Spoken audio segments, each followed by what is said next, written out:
Welcome on into the Ryan Ripken Show. Happy Monday, and for a lot of people, it's a snow day. But you know what? Work doesn't stop for us, and we have a jam-packed show for each and every one of you here. So let's get right down to business. We got Nick Moore joining us right out the jump.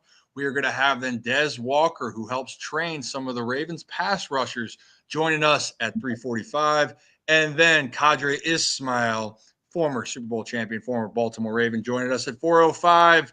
And then we're going to talk some baseball. And specifically, there's another report going out there right now that the Orioles could still be in the market for a pitcher.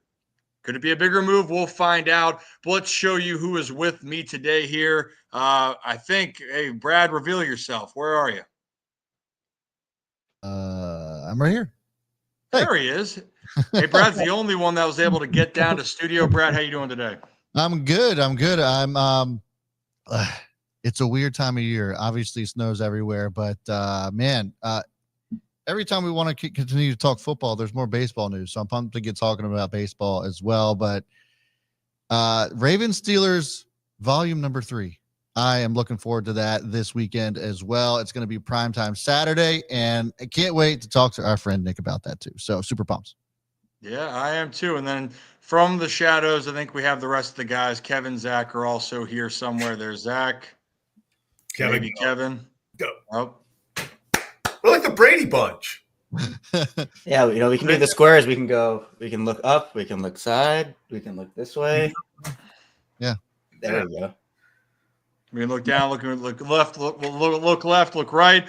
And then there he is. And hey, guys, before I got to do a better introduction, let's bring on AFC North champion, division champ, and an alma mater, a alumni of the quarterfinalists Georgia Bulldogs, Nick Moore, everybody. So happy to be here. That was the first time I got to see the new intro. Congrats. I'm gonna say there's a couple things I feel like are wrong with it. What's the countdown? The intro? It's a 3-minute intro, and not one time did you show Nick Moore. Not one time. Not one clip. We had so much Nick Moore in studio content to choose from. You do. I know. You have so much, bro. I did plenty of shows in the studio at the end of 22 and the beginning of 23, or end of 23, beginning of 24. If you would have caught our show right before New Year's, we provided our audience with some highlights of Nick Moore. Yeah, and some incredible. I'm sure you did. From yeah. Don't worry, Nick. Have some highlights. I'm sorry you guys do this show in the middle of football practice. It's not my fault. We'll have to take it up with the man himself. We had talked about moving it later once baseball ended, and here we are, not moving it later. I do the best I can for the people, okay? I do the best I can. Certainly not for us, but Nick, I do appreciate you. And maybe then when it's baseball season and then the tides are turned here and you want to be involved, we can see how that plays out there, okay? I see what you're doing. Buttercup? Putting it back on me, okay. Oh, my goodness. I remember that time, Nick. I remember the words here. I will be in studio during this football season. Things change. Oh, Nick Moore. The season's not over yet. It can still happen. Still going, man. Hopefully, Nick, we got another month of football left for you at least. Actually, specifically, I think it's like February 9th or 10th is the day that we're looking for you guys to get to. So, I think there's a couple photos just from the divisional wrap up, right? Can you pull that up? Yeah, let me grab that real fast. Even though it was expected. It was expected to win, and you guys covered, by the way. It was 20.5-point favorites against a division rival. A little bit, tense to start, but then the boys got going, and then there really was no doubt. You guys wrap up the division, go 12-5, and honestly, that means you guys were 12-3 after the 0-2 start. Mm-hmm. That's a cool moment, man. Just walk us through. I know it's only one step of it, but I think people need to understand it is really hard to not only win your division, but then to repeat as division champs. Yeah, you're exactly right about that, man. It's guys play 10, 12 years and never get an opportunity to do that. So, and, after last season, having to, technically a part of the team, but not really there. I wasn't in the locker room when they did this. So this was really exciting for me to be a part of it. And, it's just great for the organization because we start out with these goals in April and May, and, our first goal is always to win the division. And we put ourselves in a really good position after a rough start to the 2024 season. And we were able to capitalize here at the end, beating a division opponent in the last game of the year to kind of seal the deal for us. So that was a great team win, great team experience, and super happy with that. And now we're just put ourselves in a good position to host a home playoff game and against another divisional opponent. So we're excited for that, and we're happy we got the division championship, but now we're on to the Pittsburgh Steelers and what lies ahead in the playoffs. Yeah, round 3 night game at the bank Saturday. It might be snowing. I mean, we'll talk more about that as we get closer, but honestly, it looks like the gauntlet that you guys are going to have to go through. It's going to have to be Pittsburgh, more than likely, unless there's an upset, Buffalo and Kansas City. It's kind of all you could ask for to rewrite the narrative for the Vens over there, man. Like this is kind of the redemption tour right now. But before we get into like the redemption tour about the Ravens and all this, there's one clip out there that had to have been the highlight of the final week of the season, and that was Big Michael Pierce, man, just absolutely making his presence known as the new ball hawk of the Baltimore Ravens. So let's look at can we pull that video up, Zach? Yeah, do you want the which one? Michael Pierce. Just it's all in one. All in one, the Pierce interception. Zappy. Oh, sorry. Here we go. Hold on. This one. There we go. This one. Which one we? Because then Nick, here we go. Because this is the best part. Then next. Wait a minute. Oh, it's not on there. Where's the guys? Oh, there they are. Yeah.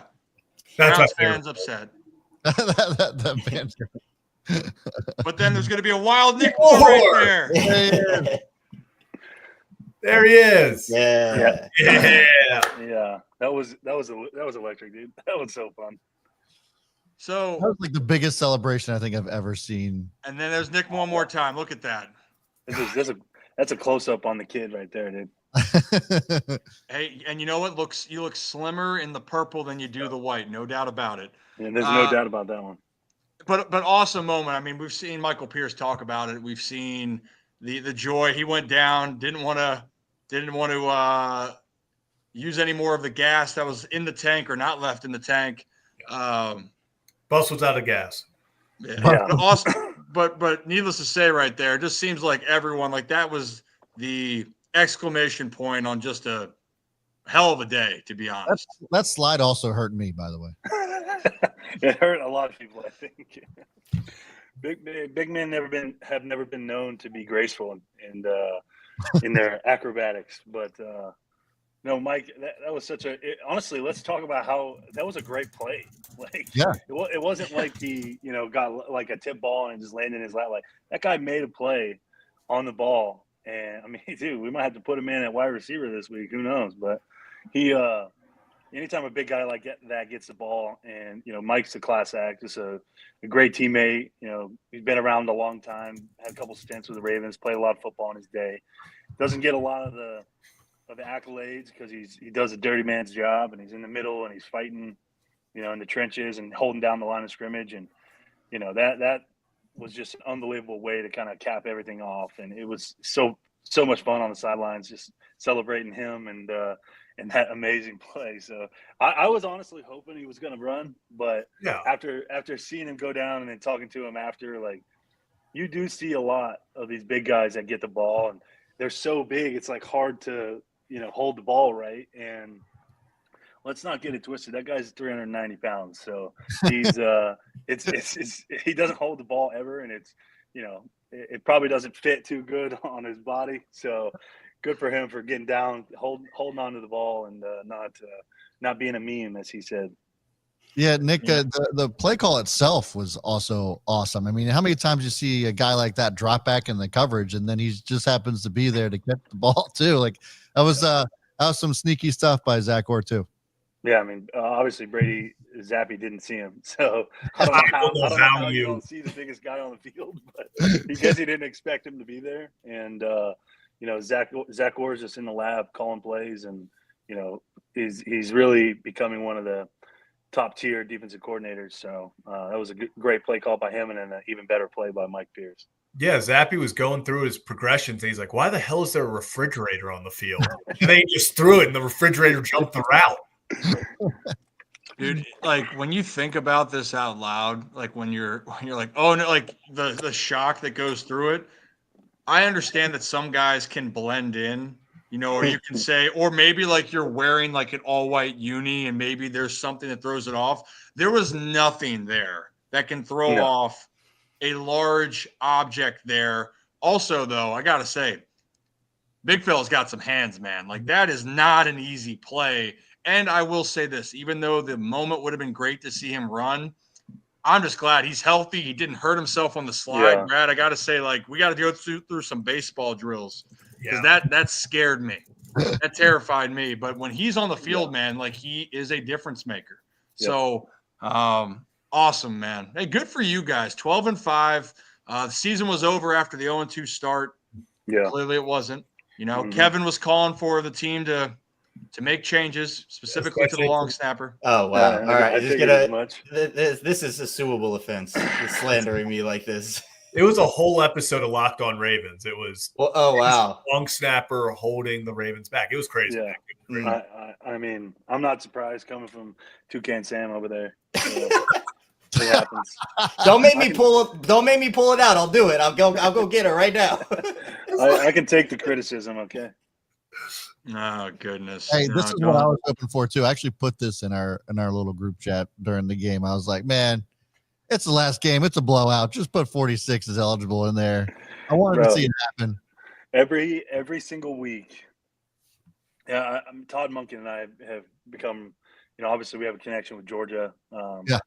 And I got to spend a lot of time with him last year when I was injured, just like hanging out with him in the field or in the clubhouse and stuff.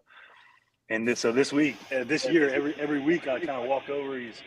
He's holding on to his call sheet. Like we'll be a walkthrough on Saturday or something, and I'll kind of just like walk over to him and be like, "Hey Todd, which one of those packages are for me over there?" And he always laughs. He's like, "None." And so last week, I was like talking to George Gotzi, our tight ends coach, like during the game, and I was like, "Dude, just put me in on victory or something. Like I need the player performance. Like give me an extra play on the field, And he was literally he was like, "You really want to go in?" I was like, "Yeah." I was like, "Hell yeah, I want to go in. Like put me in on offense." And our coaches shut it down, so I didn't get a chance. We didn't run victory anyway, so it wouldn't have mattered. But I keep reminding Todd, like, "Hey, dude, you seen the tape of me playing fullback at Georgia? You know what I got? I got a little shift in there. Probably not as much as I had, 7 or 8 years ago when I was in college, but I got a little bit." 19 miles an hour. You can get up to 19 miles an hour. Yeah. Vertical threat. Vertical. Madden says Madden never lies, dude. The stats are exactly. Hey, you get to full speed with that ball in your hand. Ain't nobody want to get in the way of that. Yeah. No, people mistake me for Pat Ricard anyway, so it's like they're not gonna know if I slip in there. They're not gonna know the difference. We're basically the same. I think if I was watching the game and they did like a fullback, like little out and like turn a bootleg, Lamar throws it, I see 46 grab the ball and enter the end zone, I think I would just like pass out. Like I wouldn't know what to think. I would see 46 with the ball entering the end zone. I'd just collapse. I'd be like, what is going on? I'd probably do the same thing. So, I'd be right there with you. Well, hey, before we got a couple things, Nick. Want to try to get you out of here in the next 10 minutes so you can go enjoy time with the fam, do your thing. But playoffs are coming to Baltimore. We're going to get into, there's 2 videos I want you to react to because now the NFL season's done, right? Like it's over, regular season, wham, done. However, you again got a front row seat to the final, the final case that you can make for an MVP. So in this case, Lamar went out there, made his final case of why he should be the 2024 MVP. But today, or recently, Dan Orlovsky, one more time, he's been a huge advocate of both Josh Allen and Lamar Jackson, but he seems very firm on his stance who the MVP is. So, Brad, if we could play that clip, and then, Nick, we can react on the other side. In my opinion, the MVP should be Josh Allen. To your point, I was just with Lamar. During the game, he does stuff, and you go, how are you not going to give this guy the MVP? I mean, he's that remarkable. I agree with Shannon's initial point. The conversation around the MVP this year has gotten absolutely off the rails. We should be celebrating these dudes, not pinning them against each other. It should not become some racial divide. They're both absolutely spectacular. One of them is going to win it, and one of them is going to be sit there frustrated, disappointed that they didn't win it. The reason why I would, in my opinion, have Josh Allen be it is, one, to your statistical argument, that is, if we're just going to go off stats, then remove the vote. Just have the computers tell us who is the MVP. MVP is you're trying to subjectively evaluate value and how valuable a person is. Okay, point number one, and this is why, in my opinion, MVP would be Josh Allen. The Buffalo Bills this year, with Josh Allen as their starting quarterback, averaged 3 points per drive. That's top 5 historically in the history of the NFL. Okay? You don't do that as an offense without a 1,000-yard receiver or 1,000-yard running back. The Bills have neither. So to have a historically performing offense without a 1,000-yard back or 1,000-yard receiver tells me that the quarterback's performance is absolutely off the charts. That's number one. Number two, the Bills have 2 Pro Bowls. The Ravens have 9. The value of the quarterback to go and win the 2 seed when you obviously have a lesser roster has to be part of that equation. Number 3, he beat both 1 seeds in each conference, Kansas City and Detroit. Number 4, when these graphs get put up and these charts and we put these things, and it only says passing yards and touchdowns and interceptions. Lamar's had an amazing season. He's got more turnovers than Josh Allen. So that right there, that's misleading. And that's why numbers can make them say whatever you want them to say. Lamar has more turnovers than Josh. He has more negative plays than Josh. Josh is the first quarterback in the history of the league to have over 40 touchdowns accounted for, yet under 8 turnovers and less than 20 sacks. The amount of production that he has, yet the little amount of negative plays that he has, which would be sacks, fumbles, and interceptions thrown, no one's done it in the history of this league. With a roster that doesn't have Derrick Henry and it doesn't have Zay Flowers, that's why it's Josh Allen, in my opinion. All right, so Nick, right there. I mean, look, I think, again, fair to say Josh Allen, dog. Lamar Jackson, dog. The guys are at the top of the game. They truly are.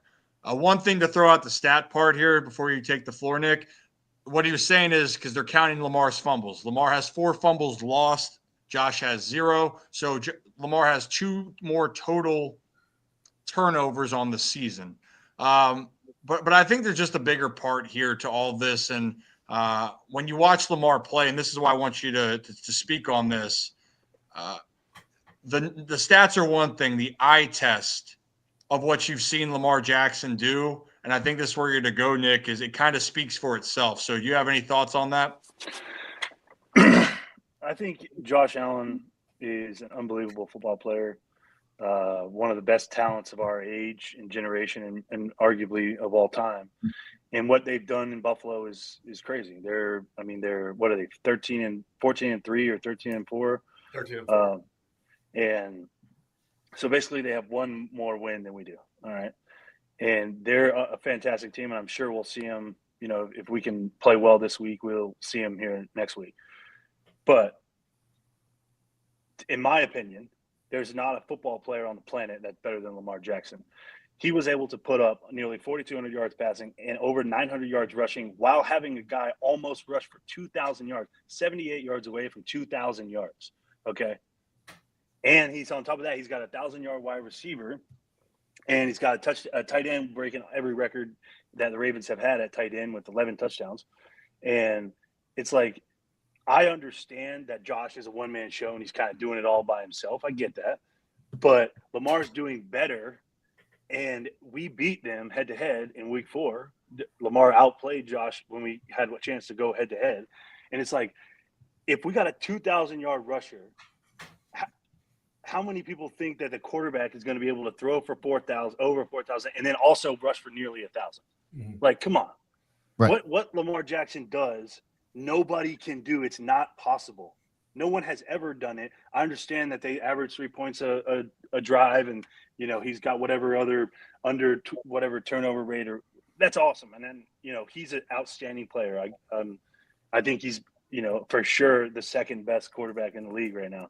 But what Lamar has done is literally not repeatable. Like, you can't even do that on Madden in a 17-game season while having a 2,000-yard rusher. Like, it's not possible. Well, I think, yeah, go ahead, Nick. Sorry. No, I was just saying that's why I think it's a no-brainer in my opinion. And we went 12-5 and won our division in a division where you have a 10-win Steelers team, you got a 9-win Bengals team, you got the number 1 defense in the Cleveland Browns, and the AFC East, it was a down year for them. I mean, the Jets won 4 games, the Patriots won 4 games, and the Dolphins won 8 games, I think. Yeah. And so, like, the competition was lesser that they're playing. That's just a fact. Just looking at the stats, like, he was playing against lesser teams than we were. Mm-hmm. And Lamar was able to put up over 441 yards more passing, rush for 400 yards more, and Josh scored touchdowns, rushing touchdowns, because we give the ball to 22 when we're on the goal line. That guy's got 16 rushing touchdowns, and then you got Justice Hill and you got Pat Ricard, and you're throwing balls to Mark Andrews and Zay in the end zone, and it's like there's no it's, to me, it's a no-brainer. Like, I don't see how anybody could go against Lamar. Yeah, and real fast, I do want to, I know Kevin out there as well. Dan Orlovsky then had to correct himself, because his argument was that he's doing this without a 1,000-yard rusher or 1,000-yard receiver. James Cook does have 1,000 rushing yards on the year. So Dan then did correct that. James Cook also has as many touchdowns as Derrick Henry. So my thing is, I feel bad for James Cook, because everyone is just discrediting this guy's incredible season. They're like, Josh Allen just plays with bums. And they have James Cook, where there are games where James Cook won them the game. Yeah. Like, he was having 200 plus yard from scrimmage games where he was the best player on the field. Like, he broke. Derrick Henry's cool, but James Cook is a damn good back who had a damn good year too. Hey, where did James Cook go to college? All right, go ahead.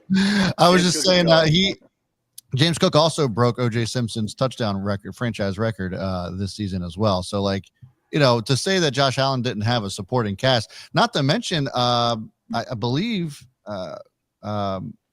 he also had a rookie wide receiver over there who was setting records for a franchise, if I'm not mistaken, as well. So, like, there's Josh Allen's not playing with scrubs, just to be clear. No, and so, and Lamar Jackson also had a top 5 passer rating.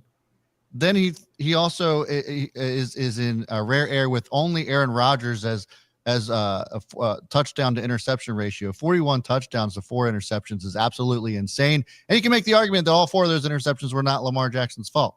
I mean, 3 of those went through the hands of receivers, and then just so happened there was a defender there to catch the ball. So to me, it's just I'm just agreeing with Nick too, just providing more support to supporting facts there. Just like it makes no sense to me why anybody would say that Lamar Jackson is the MVP this year, and there's so much supporting stats info and just the eye test that Rip likes to point out too, that to me, Josh Allen is an absolute talent. And unfortunately, he just happens to be playing in a time where there's also a Michael Jordan-esque type football player at the same time. And I think that's kind of the conversation we might be having, moving forward, is that just, he is so good and so much better than everybody else that you just try to find reasons why you can't vote for him for MVP. But I just don't know how you vote against him at this point. I really don't. Kev, do you want a quick word in here, and then we'll wrap it up with Nick? Yeah, and Zach, Nick, and I talked about this after the game on Saturday, where nobody's disputing that the Bills have more wins than the Ravens. No one's disputing any of the stuff that goes for Josh Allen. But it just feels like, to me, a 1 seed difference and a 1 loss difference is not enough to just throw away everything that Lamar has done this season, with the advantages he's had in stats, the advantages he's had in so many other different areas. And this is a really talented Ravens team. And I don't think Lamar should be punished for having those guys around him. I think that's the conversation. It's like Lamar's being punished for having Derek next to him. And to everybody's point about James Cook, it's like, yeah, well, Josh has James Cook, but no one's talking about how he had a great season too. And the big thing is for a guy like Josh and a guy like Lamar, they both pop on film. They both have incredible plays. They both have that gravity factor to them. But I don't think that you should be voting against the guy just because he's won it twice before. And people are bringing up last season, like, oh, well, last season, Lamar wasn't top 10 or top 5 in all these stats. We're not talking about last season. Lamar won the award last year. That's done. If you're using 2023 to discredit 2024, that doesn't make sense because this is a 2024 award and Lamar deserves it. I think he deserved it last year. I think he deserves it this year. A guy can deserve the award and win it multiple times. Just give the award to the guy that deserves it. Don't give it to the guy because you feel bad that he doesn't have an MVP. I'm sure Josh will win MVPs if he doesn't win this one this year. Like, he's a really good player. I'm sure there are MVPs in his future. But I just feel like for a guy that had the 4th highest passer rating in NFL history for a single season, has broken all these records, has had signature moments, much like Josh has had, it just feels like Lamar's the guy to me. And there are arguments for Josh, but I think the argument for Lamar is stronger. Yep. I mean, the reality is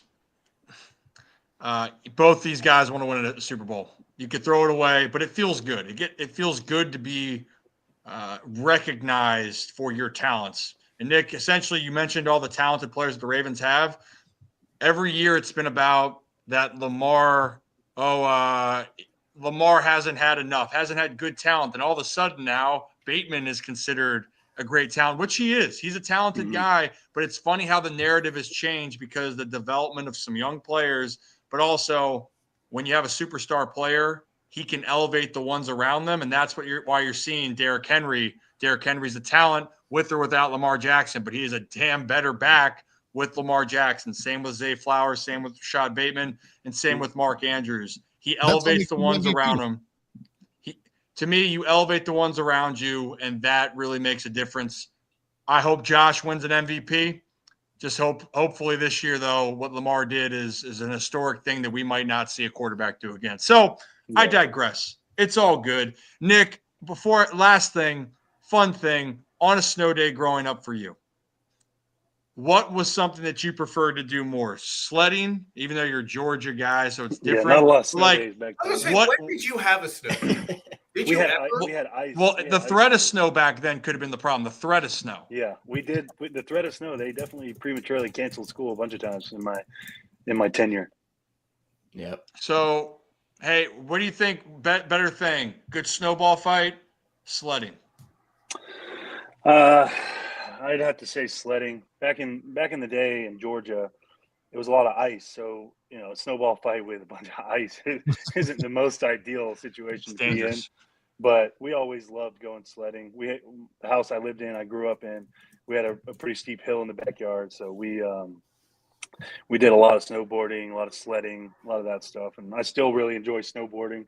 I actually did it on my bachelor party a couple of years ago. Went out to Park City, Utah. So I would definitely have to go with the sledding. Okay, sledding. That will be something we got to talk about as we continue on. Well, Nick, go enjoy the snow with the fam. Yes, sir. We'll talk Thursday to talk about what should be the best 4 teams in the college football playoff. We're happy to see it, and we'll continue on from there. Okay. I'll miss that first part, but I'll be there for the next one. Okay. Hey, you're a good kid, Nick. See you, man. All right, boys. See you. Thanks, Nick. Nick Moore, everybody. And, hey, well, we went a little bit over there, but, hey, new to the channel, hit that like and subscribe button. Sorry, trying to usually we can free flow a little bit, but we got some more guests coming on in the next 10 minutes. Then we have Q after that. So Dez Walker, who trains with Odafe Oweh and Matuab in the offseason, is going to come on and talk about really the evolution of these players, specifically Oweh, who reached double-digit sacks in the final game. But, guys, the bigger thing here in general is that the playoffs start next week. Literally this week, actually, Saturday, 5 days away, Ravens, Steelers. And you need to get in that spirit, Ravens flock. So specifically here, I'm going to pull this up for you guys. You got to get in this spirit. We need to get in this spirit, brought to you by friends over at M&T Bank, all for the flock. And look, guys, these flags right here, limited edition Ravens playoff flags, are here. Score yours at any Baltimore area M&T Bank branch before they're gone, and fly it high for the flock. And fly them high, fly them proud. 8 p.m., Baltimore Ravens, Pittsburgh Steelers on Saturday night. It should be rocking. So I cannot wait to see what happens there. And shout out to M&T Bank. Shout out to M&T Bank. M&T Bank at the bank. Get your flags. Yeah. Flags, man. I always love that around playoff time when you have like the specialties. Yeah. I remember the little flags you have on the side of your car. Mm-hmm. You know, you put in the window. Yeah. I still have the one from Super Bowl 35. Electric. So, yeah. How are we doing, guys? I'm feeling good about this week. It felt right. Ravens Steelers part 3.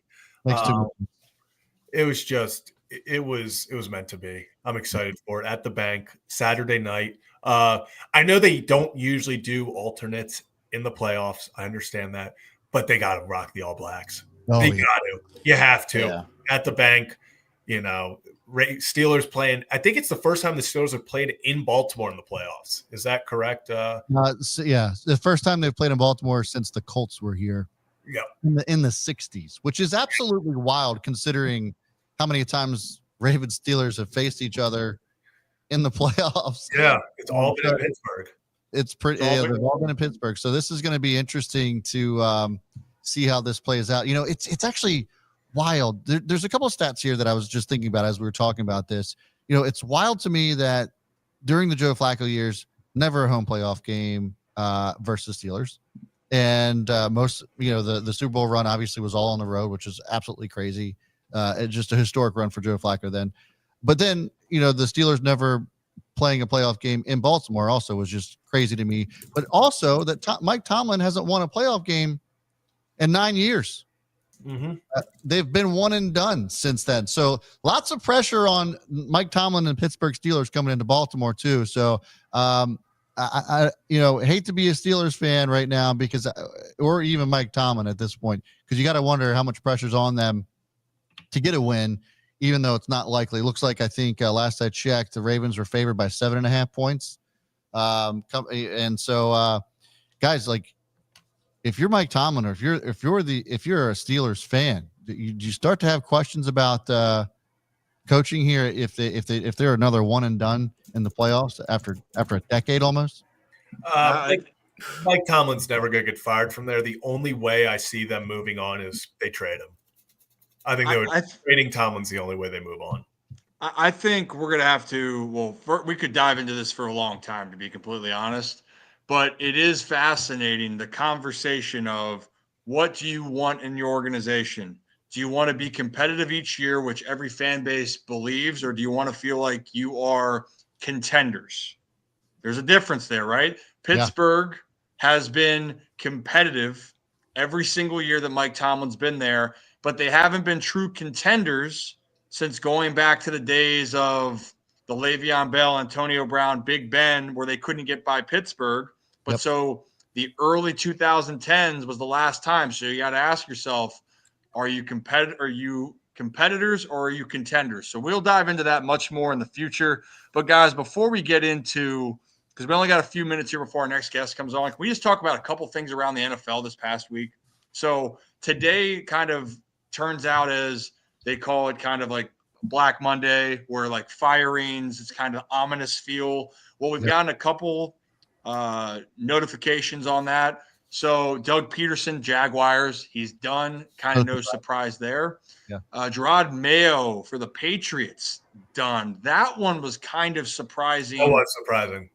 Given the support. But then as soon as Mike Vrabel interviewed with the Jets and that pressure was put on, it now seems that it's clearing the way for Mike Vrabel to make his way back to New England. And I don't necessarily like how that was all handled, you know, because what are you supposed to do in this case? Like that roster wasn't good. They were going to be in a rebuild. But clearly, if they wanted Mike Vrabel, they were going to have to make the decision. I'd be shocked if Vrabel is not the coach moving forward from New England. I think we're all in agreement there. I would be too. And honestly, like it does. this is terrible for Gerard Mayo. And I think, and I hope that he gets another opportunity as a head coach somewhere else. On the flip side, if I'm Robert Kraft and I have Mike Vrabel out there as a potential landing, a spot for as a head coach, and I let him go once, meaning last year, and now I have another opportunity to sign him on as a head coach, I don't know if I pass him up no matter who the head coach is and no matter what the record was, unless they were in the playoffs. I think that there was a collision course for Mike Vrabel to go to Foxborough. Yeah. It almost reminds me, there have been a lot of interesting one and done decisions over the last couple of years. I remember actually former Ravens coach David Culley kind of, got that Houston job, and then they fired him after one season for Lovie Smith. And didn't they fire Lovie Smith after 1 year too? And then that's when they got to Miko. Like, there have been a bunch of these over the last handful of seasons where organizations have questionably handled these decisions to either have a clear target that you're like, okay, this makes too much sense. It's 100% happening.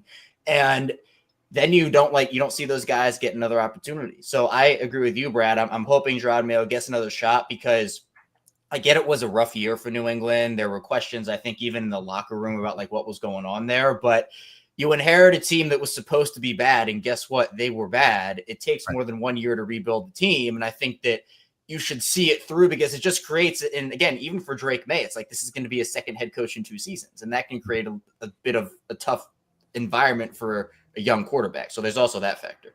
Yeah. For me, it's the right decision, but it's also the wrong decision. It's the right decision because, like you said, Brad, I think Vrabel is the guy. I think he's the guy that they need to go get. It's the wrong decision because, like you just brought up, Kevin, Drake May's got another coach in his second year. It's the right decision because you made the wrong decision last year. They literally just handed Mayo the keys without looking at anyone else. They didn't go through this strenuous, interview process. They knew, according to Kraft 5 years ago, that Gerard Mayo was the next guy. And I think they didn't do their due diligence last year. I think then about halfway through this year, they started getting antsy and were like, well, we didn't really, think this through. We kind of want to see what else is out there. And now you kind of put yourself in this horrible situation where were you just going to give up after him, your hand-picked guy, after a single season? Or are you going to let him develop as a coach? They said no, they want to go get another guy. And you might have screwed over the guy that you, quote unquote, handpicked and thought was the, next guy, the guy to take over for Bill, this next great dynasty coming. And they forced their hand. So the biggest loser in this is Gerard Mayo, solely because he kind of was told, you're the guy. We're not looking at other people. Then he struggles, breaking news, rookie first-year coach with a horrible roster, struggles in NFL. And they're like, sorry, you're gone. So I just hope for him he gets another chance somewhere. Yeah, it's brutal, man. It's the business is tough. It's the reality of it. Some organizations are more cut and dry with how they want to do things. Some people want to quickly make a change, and we've seen it. There's no right way to do it, so to speak. But I will say there is a way. The better organizations, when things are going well, they typically have a better structure. New England did something that no organization that we have seen, we might not see again, where they were just really good for 15 years. We might not see that ever again. Now the Patriots have to figure out what they are going to be moving forward, and the stability part here, even if they bring in Vrabel, how long is it going to take to try to create a culture to have a winning program? And Shekel, I saw you brought this point up. Who wants Tyreek? We sure don't want him around. Talk about culture, guys. The Miami Dolphins down there, they get eliminated from the playoffs. Denver's up big, and all of a sudden Tyreek Hill's out of the game for he's unavailable for other reasons. We'll play the clip for you quickly before we bring our guest on here, but I think it's needless to say, I think Tyreek in Miami might be done. Let's listen in. First time I haven't been in the playoffs, man. So, I mean, for me, like I said, man, I just got to do what's best for me and my family, dog. If that's here, if that's wherever the case may be, man, I'm finna open that door for myself, dog. As I'm opening the door, like I'm out, bro. So It was great playing here, but I mean, you thinking about leaving here? if it is, hey, yeah. Just says yes as he walks off. He So didn't right hide there, anything. it was the thing that gets me a little bit in that situation. Saying he's ultimate competitor, and I'm with that. Unless there's like a true injury, and I get it, but true competitors too are going to be like, "Hey, I'm going to be out there to the final whistle, no matter what. I'm going to keep going." And right after the season ends, you're saying you want out. There was even some cryptic messages from Jalen Ramsey saying knowing your worth, and maybe that could be about outside of football, but it was right after the game yesterday. But talk about a team that's trying to find an identity. The Dolphins are trying to find that. The Giants are trying to find that. Both teams who are retaining their staffs, both the GM and the head coaches. Crazy. And something's going to have to give. Patience is running thin for those teams. So we can talk a little bit more about that in the future. But if you're new to the channel, hit that like and subscribe button. Time for guest number 2 today. And I'm excited because I'll tell you what, our next guest hit me up because why? He gets to work with some of the Ravens' best, specifically the pass rushers. And it was a really iconic moment for one of them, but both of them are having great years. So let's bring on friend of the show, friend of the program, Dez Walker. Hey. Dez. What's going on, Zach? Kev, what's good? How you doing, man? Happy New Year. Hey, Happy Hey, New Happy Year. Happy New Year. hey, how are you doing? Where I'm doing where good. are you Hey. again right now? You said what?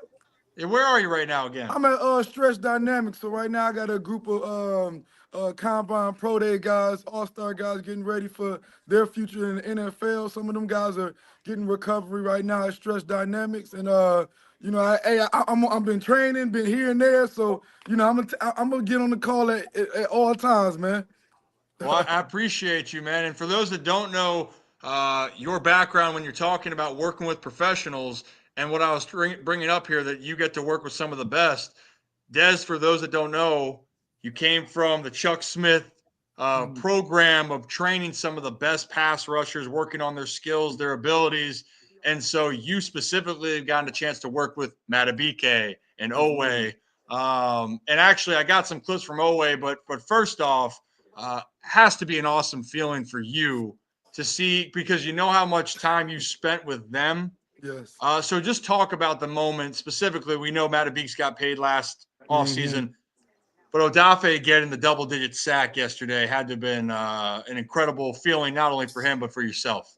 No, absolutely, man. What, like, some people don't realize getting 10 sacks in the NFL, that shit is hard, man. That shit is hard. You got to think it's about like 15 dudes, and usually it's the same 15 dudes every year, just a different order. So my thing is with Dafe being in that order, man, it's special, you know, throughout his career, man. You know, I mean, he did it, man. Some guys, I mean, got a lot to say, but it takes time for pass rushers, no matter what part in this league. So at the right now, man, he's a top rusher. We didn't see games where he dominated multiple two-sack games. You know, multiple games we had many pressure QB hits. So like, I mean, he's taking that step, and it's always great to see the stats behind the work that's being put in the behind the scenes type deal. So I mean, it's huge.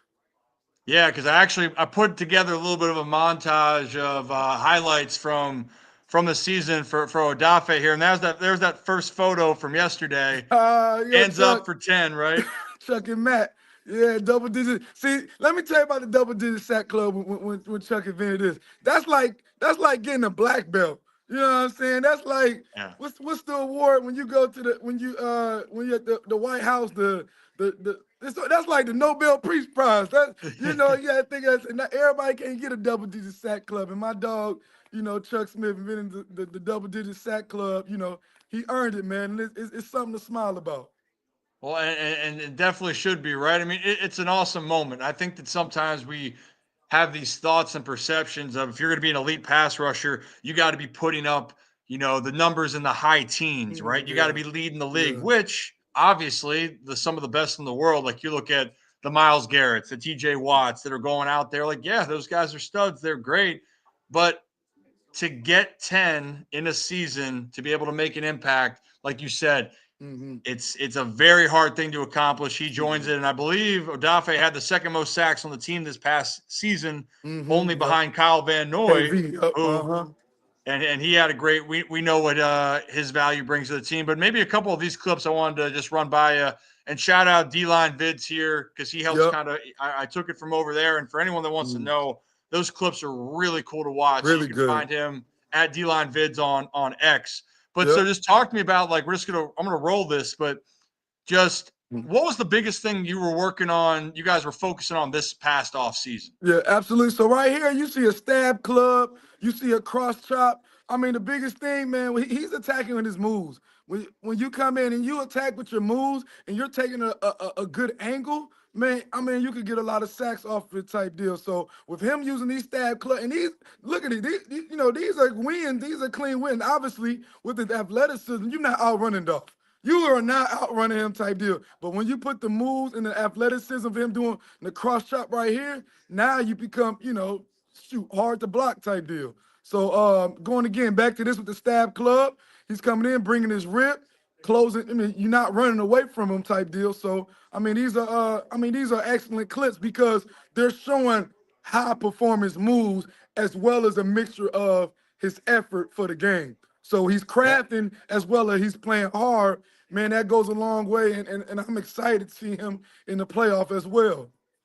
Yeah, I was going to say that one when he's lining up inside here against the Bengals, that kind of showing off the athleticism with the spin move inside, man. Absolutely. I know you like that one. No, that spin move is deadly, man.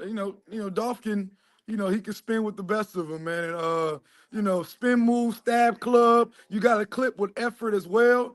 I mean, heck, you can get sacks through effort as well too. So, we take them all, and that's part of being, a great pass rusher. You got to have all the balance of what it takes to get double digits. Yeah. Well, and I mean, and look, Odafe, which I'm happy for him because he had a lot of pressure on him, right? The expectations of being a first-round pick. And, we talked before the season on just the work ethic of trying to get to that next level. And one thing you always said with Oweh was he's got a motor. He wants to work. He is putting his best foot forward each and every day. And that's something that I'm glad finally on the clips. Now, the other player that you said wants to be one of the greatest. And then it's just expected greatness for him. Yeah. You know who I'm talking about. Your other guy. Yeah. And Matuab is still that leader on that defensive line. Yeah. Matuab, man, I mean, workhorse, chasing greatness, just people just like they love them they love Tiger Woods, they love Kobe, they love Michael Jordan, they love AD, he just love greatness type deal. And with a all pro and two back-to-back Pro Bowl seasons and a double-digit set, he's on pace of greatness type deal. So I like to tell people that and give them their flowers. So people, fans, players, coach, you don't want to take that for granted. You know what I'm saying? And you can see somebody just grow up in your very eyes type deal. So Matuab, I can give him all the praises in the world type deal, but he's a leader in that front seven, man. Yeah, and I want to bring Kevin and Zach and some of the guys back on to they got some questions here. You guys still there? Kevin, there you are. Big Kev, what's good, man? Hey, man, how you doing? I'm doing good. Yeah. So, Zach, go ahead. Yeah, Dez, I like the part where you talked about where you can get sacks in so many different ways. It can be effort. It can be beating your guy. When you're training, stuff like that, how much do you guys talk about the effort aspect of it? Because we've seen some of the greats in this league where they get those extra 4 or 5 sacks a year because they just don't give up on a play. Yeah, and they're always going to be there. Absolutely. Man, I stress hard on effort. Some guys want to, I'm samurai sacks. So everybody, hey, I want to do the hands, they're like, let's do all this, and that. But I'm like, hey, just as much as you can do all this, you can just keep finishing. I don't care if the lineman hits you in the face or whatever, man. You just got the continuation of the play. And now you got running quarterbacks. So it's not, it's not like you can just, I don't want to call no QBs out, but there's some dudes that they can't move. When you guys see Matt Ryan, he couldn't move. I'm sorry, Matt. Matt, you're a Falcons man, Atlanta type. But laughing but serious. You know what I'm saying? Yeah. So that plays a role, especially in this era of moving quarterbacks. We take a lot of the time to just like talk mentally. We get over 150 strikes each session, so the fatigue hits. But really, I have to emphasize that when the fatigue hits of the effort, the finish, all that aspect. Has the way that you've, training, you talked about, it's a mobile quarterback game now. It's no longer the pocket, hey, if you just close the pocket, you're going to find the quarterback. You might do everything right, beat your guy. The quarterback's 20 yards the other way running. Absolutely. How do you train for that? Is it stuff where you're like, hey, got to make sure this new element is you can't let the quarterback pass you or he's going to run? Absolutely. The new element of this game is, since it's the running quarterback running, people running or taking off when they see man or whatever, you got to teach players like when to use the move. You know what I'm saying? I like to say it like equivalent to guns. You got a protection gun, security gun. You got a long distance sniper. You got it's 5 against 1 with the machine gun. So you got to know when to do it type deal. You can't just like play and just like it's straight bullets using moves or whatnot. So that's the element of it as well. So, but the good thing I want to tag on to that is, especially with Chuck Smith being the pass rush coach for the Baltimore Ravens, he got them guys rushing together. They know that like, okay, KV needs Metabike. Metabike needs Dolphin. So like you got a front seven. Like I was talking on the radio show on forgot the Baltimore radio show name, shout them out. So, but like they want to work together. Does that make sense? Some people not like that in this era of sports where like you get like 2 years playing with somebody, now you gone. Back in the day, guys used to play 5, 10, 8, multiple years together. But the cohesion of the group, that's why they're having a lot of success, man. It's rare you get 2 double-digit guys, Pro Bowl guy in the middle. I mean, and I want to shout out Travis Jones as well. I mean, they if you're watching, they work well together. So. Yeah, and Travis is a guy where if you look at the stat sheet, it's not going to jump off. But if you watch the film, every play Travis Jones is in there. He's either he's creating havoc. You got to know where he is as an offense because he's going to be pushing. You know who Travis Jones remind me of? He remind me of the Undertaker. You ain't trying to line up against the Undertaker. No, you see him, be like, oh snap! He the Undertaker of the group type deal. I ain't trying to hear about no stat sheet. You line up against Travis Jones. You see how you gonna feel after the game. But You know what Nick was saying that, Kev, I think last time we were talking to Nick about, he talked about just Travis as an athlete. Yeah. He's like, I don't want to match up with with him, watching him and anything that he does, the competitor in him. He's like, damn, like if people don't know who Travis is, they're gonna learn today. They're gonna learn today. They're gonna learn today. They're gonna learn today for sure. Kev, you got any question? Yeah, Des, one of the things I'm so curious about is, certain guys come into the league or are in college and they have specific things they're good at and specific things that they need to work on, get better at, and craft over, the majority of their NFL careers. They get into it. But how do you kind of go teaching new skills? So let's say, for a guy that's all speed, how do you make sure that he's more fundamental? Or for a guy that's more of a power rusher, how do you come up with pass rushing plans? I know it's something that we talked a little bit about the last time you were on, but as we've talked about the evolution of the game, is that something that's changing for you every single season as you try to teach guys up? Yeah, no, for sure. One thing I want to say is, and I haven't actually talked to anybody about this part, with this social media era, and this is not everyone, this is more geared towards the people that are on social media heavily. And going back to saying with D-line Viz, Coach Aaron Day, shout out to him. There's like there's background knowledge now. Do that mean? At first it was like almost like a library that nobody went to watch videos to see different moves or whatnot. So like some guys are like knowing like, hey, I know what this move is, I know what that move is, but like kind of like when you do your own research, you need like someone who specializes in it to bring it all together. Maybe they're doing the move with the wrong foot up. You know what I'm saying? Maybe they're a speed rusher. They need to focus on body control. Maybe they need a power rusher where they need to do less power and just a little bit balancing power and using your hands. That's where like I'm going between of helping guys with a previous knowledge, guys that are all speed and they need control for the speed, and guys that are power guys that need to learn that they're more than power. So that's like the fighting part where I'm at right now. And is it going to be different next year? Yes, and it could be different. The RPO had a huge effect on pass rush, like when it first was introduced type deal. So there will be another new, but the biggest new is, to me, the previous knowledge because of social media, as well as with the running quarterbacks, of how to rush together.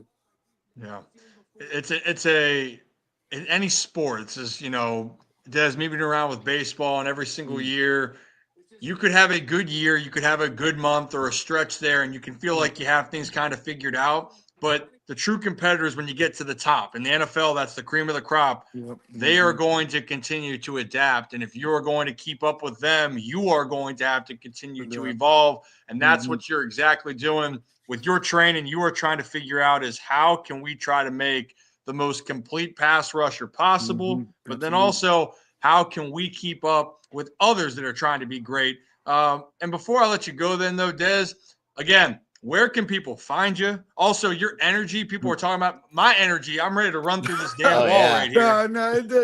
Hey, Ryan, you come on down here. I get you one session. You want it? Hey, y'all, your whole crew come down. Man, we can go do the whole, come to Atlanta, and then we can hang out later on that night, too. Shoot. Hey, let's go. I'm in. You know what? I got it. Now I got your number, Des. I'm going to talk to you. We never finished our college football conversation too with NCAA. I know we got to figure that one out, but I think you'd whoop my ass. That'd be one thing. I don't think I'm any good, but hey, deal. I actually do got to make my way down to your neck of the woods. So I'm in. I want to work on my hands. Yeah, and we got to hang out and just shoot the shit. All right. Yeah, we got to get them hot dogs y'all was talking about. I don't know if y'all still do the hot dog question, dog. We got to get them hot dogs. Well, hey, Kevin says he can eat 18 corn dogs in one bite. Yeah, so no. I don't know, Des. Crazy. Yeah, I don't know, but that's too much, right? No, hot dogs. I can only eat one hot dog at a time. Corn dogs. If you've seen like the 9 inning for baseball, you do 9 innings, you eat a hot dog per inning. I'm up in that and I can eat 2 corn dogs per inning. That's what it actually is.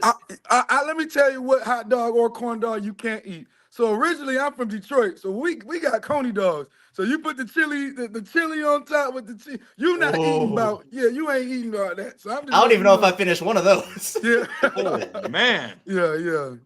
I'm learning a lot, Des. I'm learning a lot. Well, hey man. Yeah.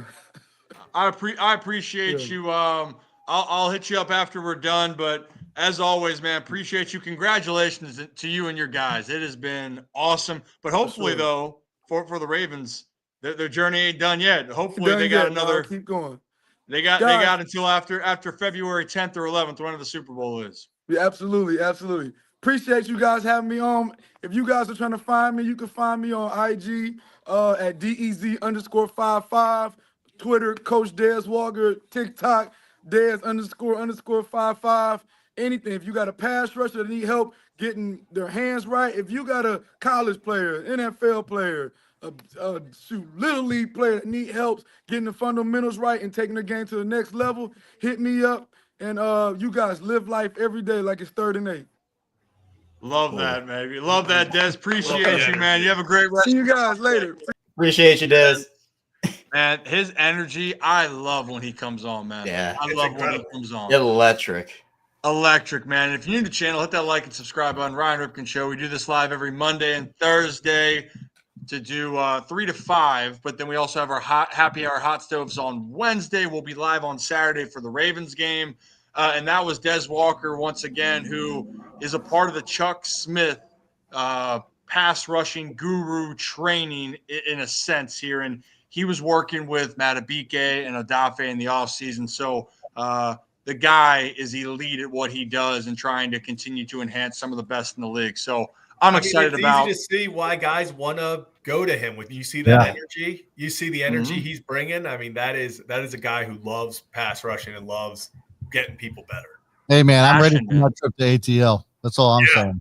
I'm ready for it. I'm ready for him. If Dez and Q were my training team for the conditioning test, I would beat it on the first try. Jack, hey Kev, I disappear. I'd disappear for 6 months. I'd come back as a bodybuilder. You wouldn't see me. Oh gosh. Well, hey, before we bring on our next guest, or just a moment here, a reminder here: playoffs are here, and shout out to M&T Bank, where all for the flock flags are available. Limited edition Ravens playoff flags are here, and score yours at any Baltimore area M&T Bank branch before they're gone, and fly it high for the flock as the Ravens get ready to face the Steelers on Saturday at 8 p.m. in Baltimore. Shout out M&T and Bank, and we'll see you guys all at the bank. Well, Kev, I think it was a good timing then, because our next guest coming on, I think knows a thing or two about training. You said about he can try to help you. I don't know if corn dogs are in that diet plan. Yeah, probably not. Probably for not. Q. And so I think it's a good time to bring on your friend, my friend of the show, former Super Bowl champion, Baltimore Raven, Kadri Ismail. And Q, did you hear part of that? Kevin wants to his corn dog phase. Did you hear that? I kind of, so what I do is things that will disrupt the gut biome. And by disrupting the gut biome, oral biome as he's chewing is going to be messed up. It's going to leach into his system, because what we don't recognize is it goes in through down to the heart, blood pressure, jacks up your body's rhythms. You get the breath. You're sitting on the toilet, you're pooping it all out. It can't come all out because it's going to be this inflammatory response, and somehow, some way, we all think it's funny. It any better. Well, Q, you're going a little bit in and out right now, but I also, some of the things that you cued in on was like, well, damn, I heard that loud and clear. So we're trying to just, I think, is it just on my end, Kev? Yeah, no, Q, it's a little bit of what we've talked about with like the choppy in and out stuff a little bit. Actually, the word that I heard was that, you're okay with it. You're okay with it. So I'm gonna take it as you're good with it. All I heard was pooping. I did hear that. Yeah, too. okay, that's another. Somehow, some way, I somehow, some way must have, because of technology. What's happening is Zach is pressing on a button that's saying, blah, blah, blah, blah, it's okay. Yeah, you know what? We usually blame Rocco, but this time we're gonna blame Zach.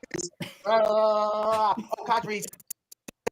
See how he did that right there? It's kind of like that's the chopping up.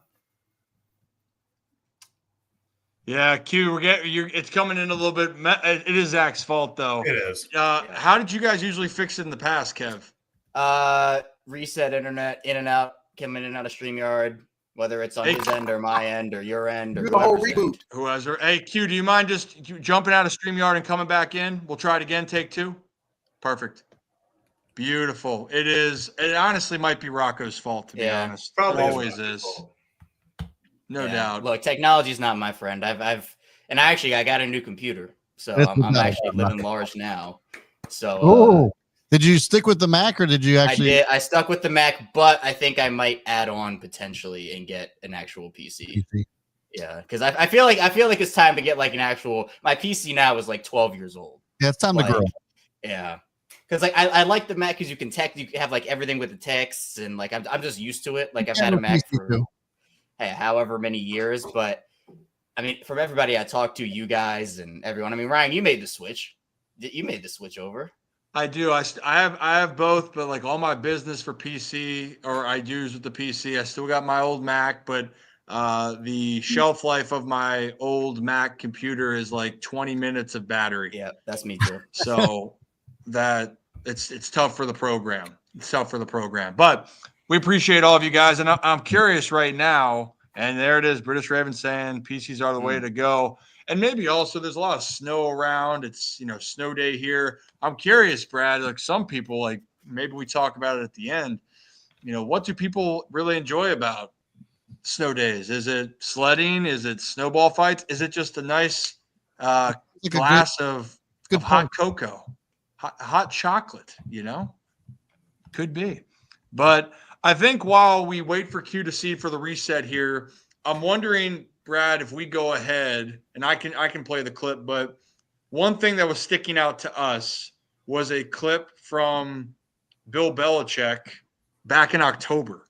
So when the Ravens beat the Bengals, and that was there was a famous saying that's been running around from Ravens flock. Or is Q back on? Yes. Is he back? Let's bring Q on real quick. See if he's there. Q. Is technology working? Yes. Oh yeah, there it is. Look at that. Chris picture got the lumens going.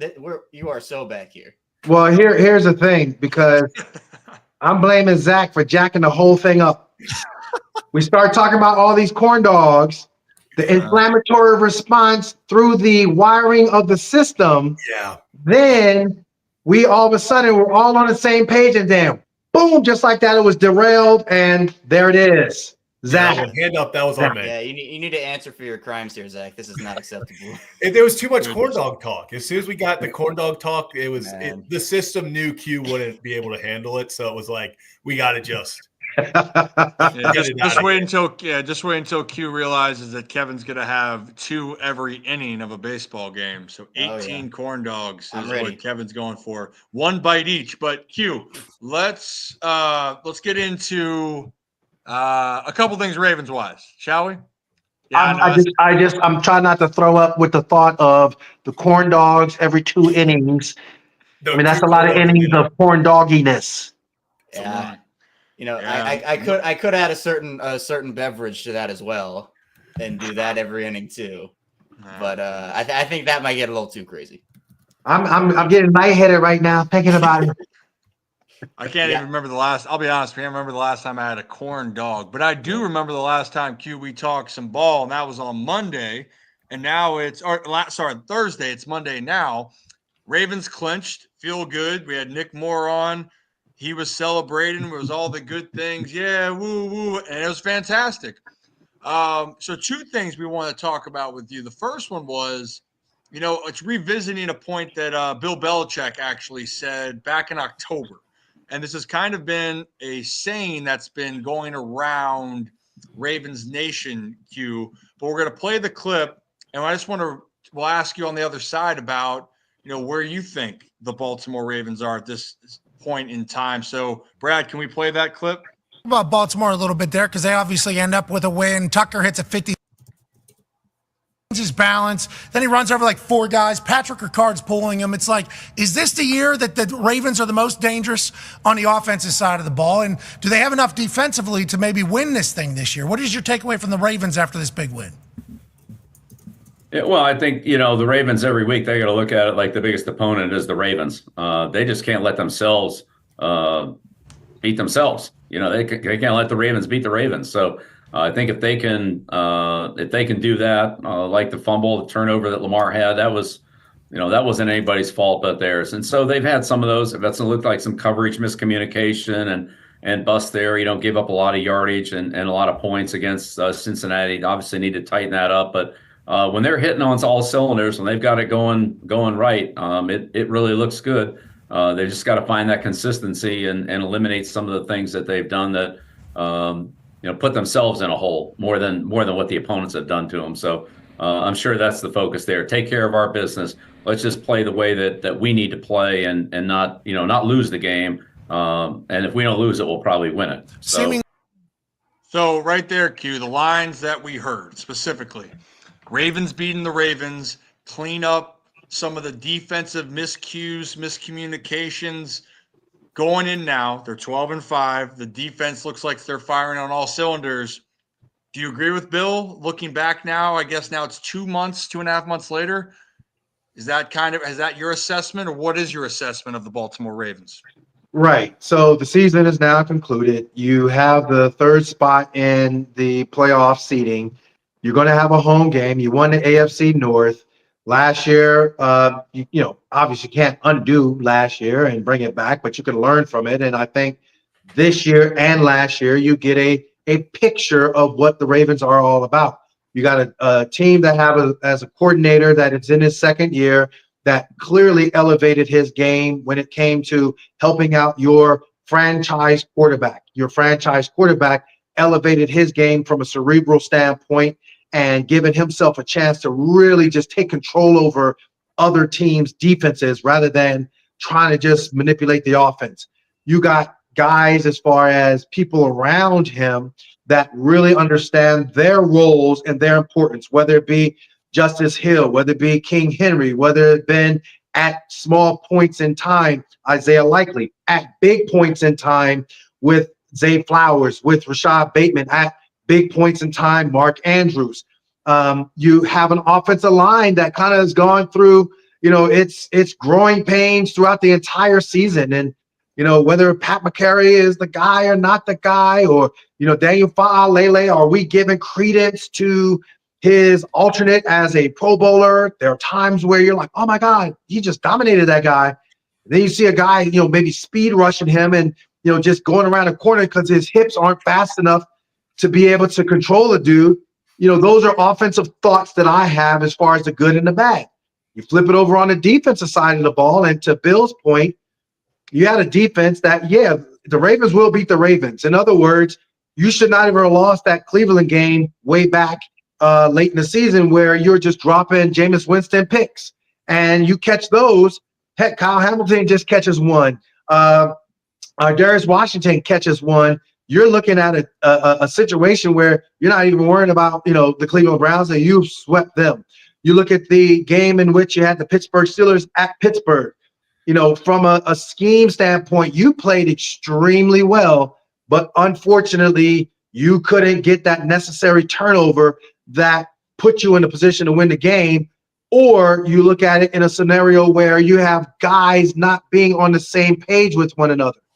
But you had a team meeting that said enough is enough. And Zach Orr and other guys like Roquan Smith, Marlon Humphreys, you had guys where EDC is going to have to get rid of an Eddie Jackson. You're going to have to bench a Marcus Williams, bench a Trenton Simpson. You put yourself in a position where you're like, all right, to Bill's point, we can't beat ourselves.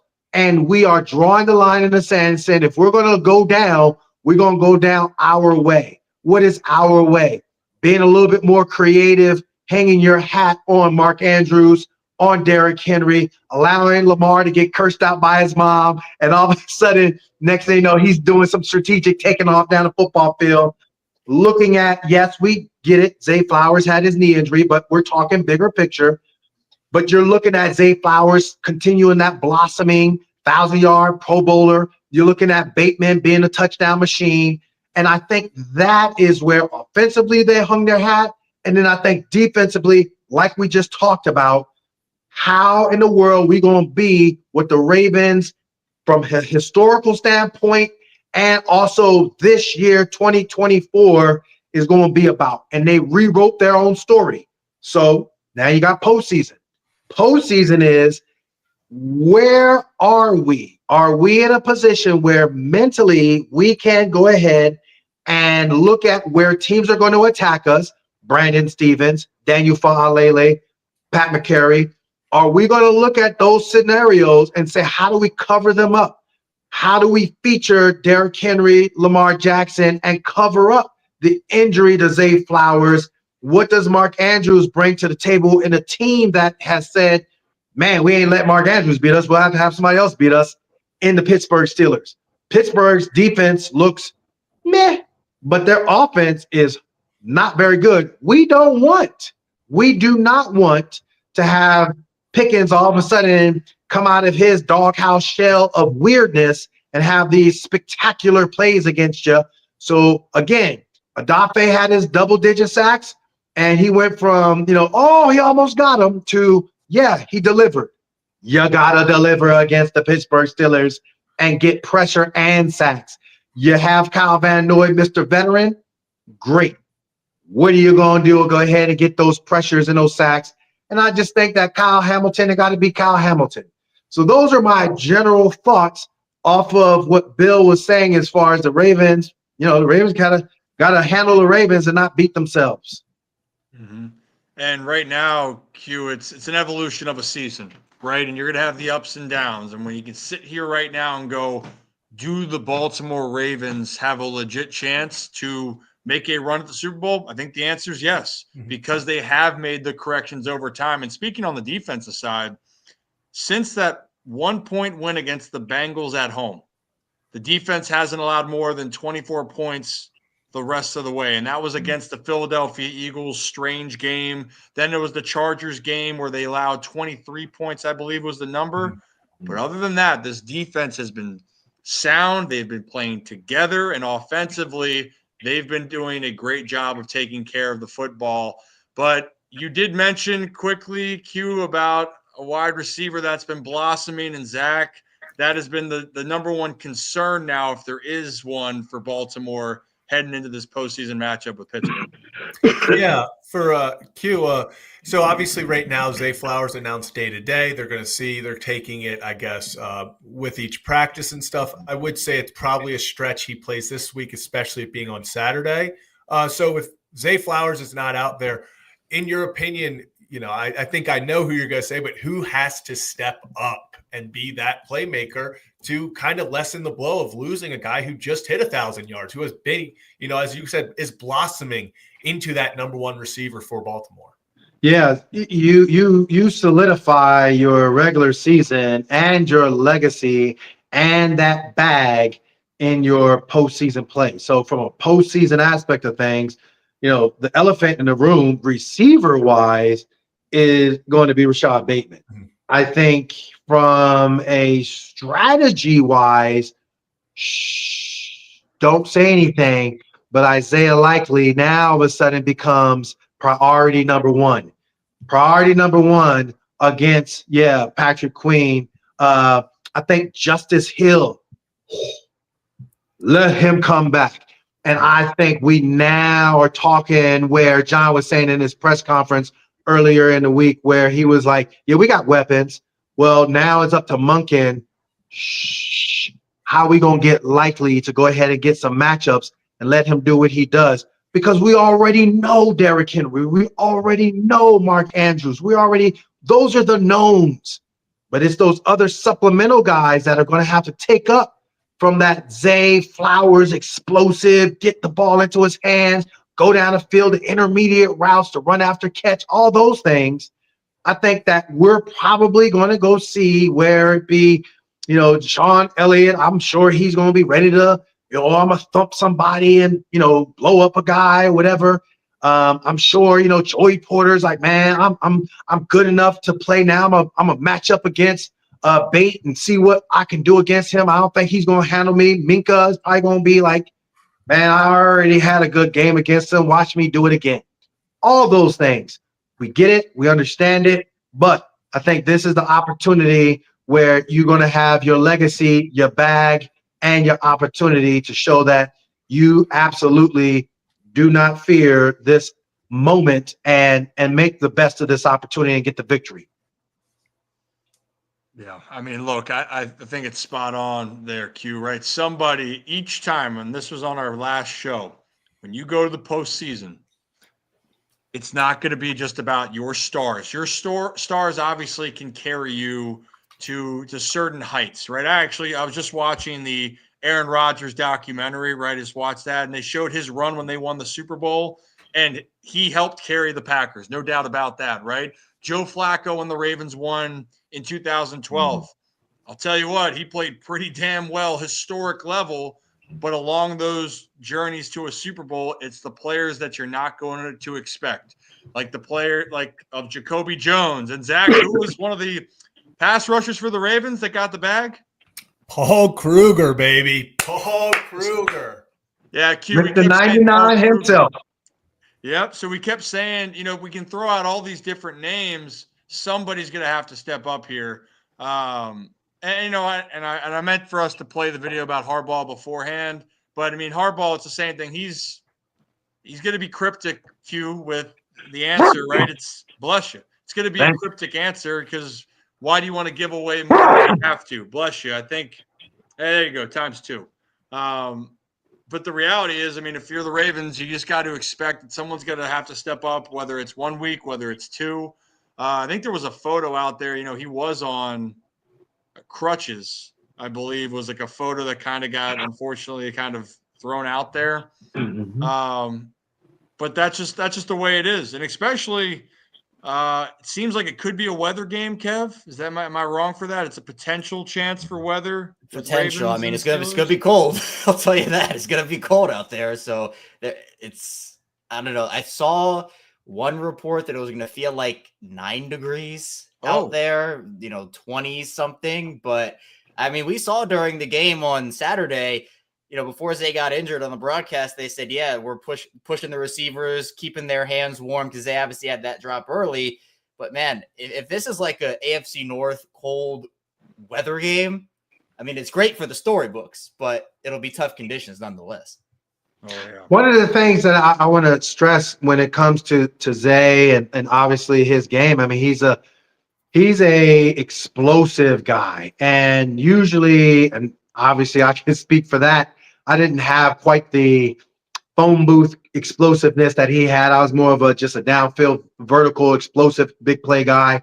But I will say this, when it gets cold out and you do have that knee that's nagging you, like Zay's ability is to separate from guys, like getting in my cut and I'm breaking out.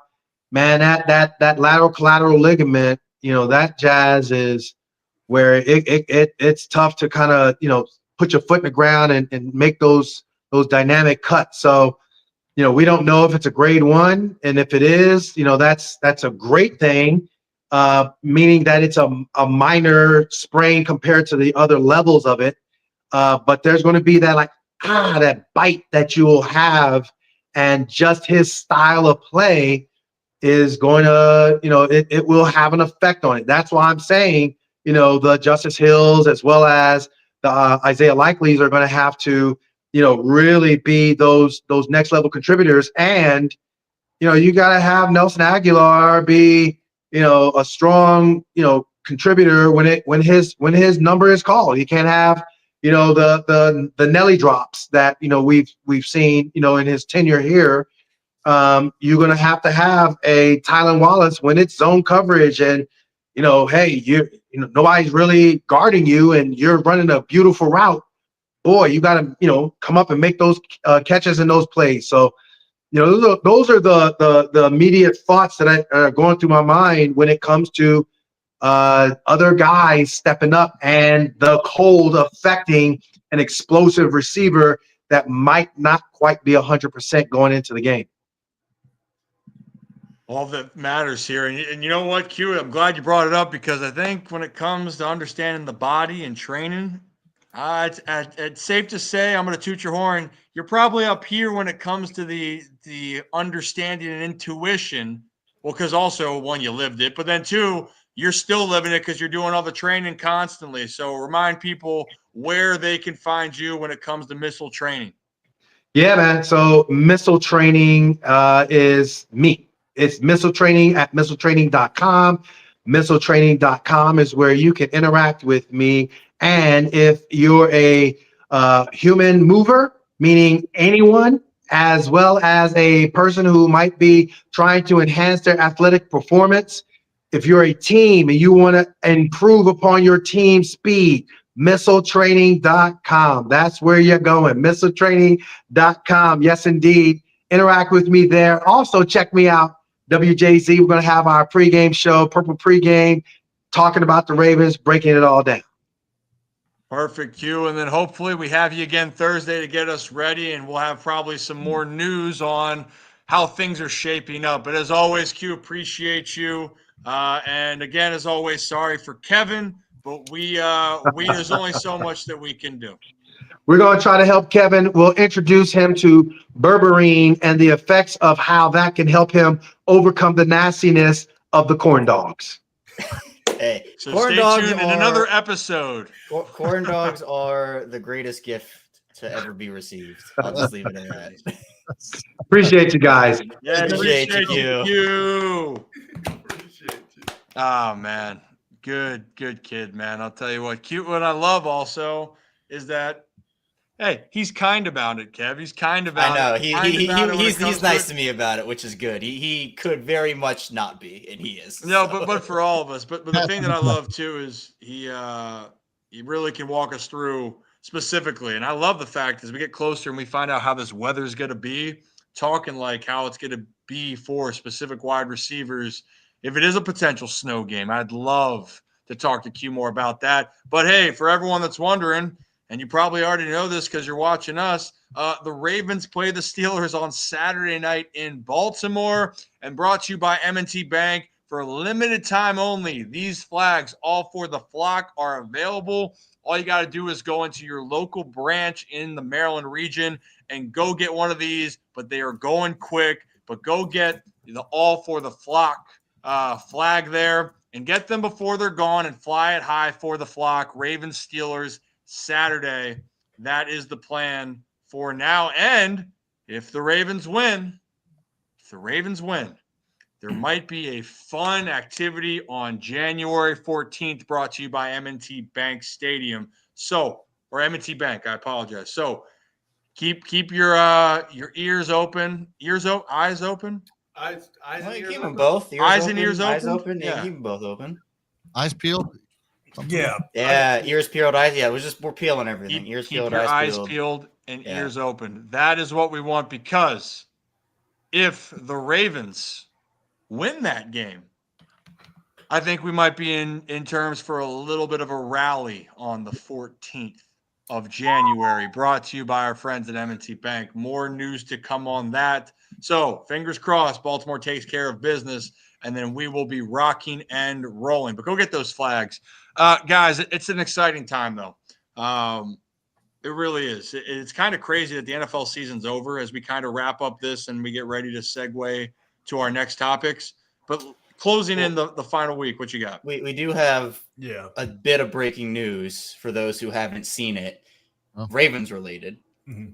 The Chicago Bears have officially requested to interview Todd Monken for their vacant head coaching position. So John Harbaugh obviously wasn't really giving us anything during his availability about that.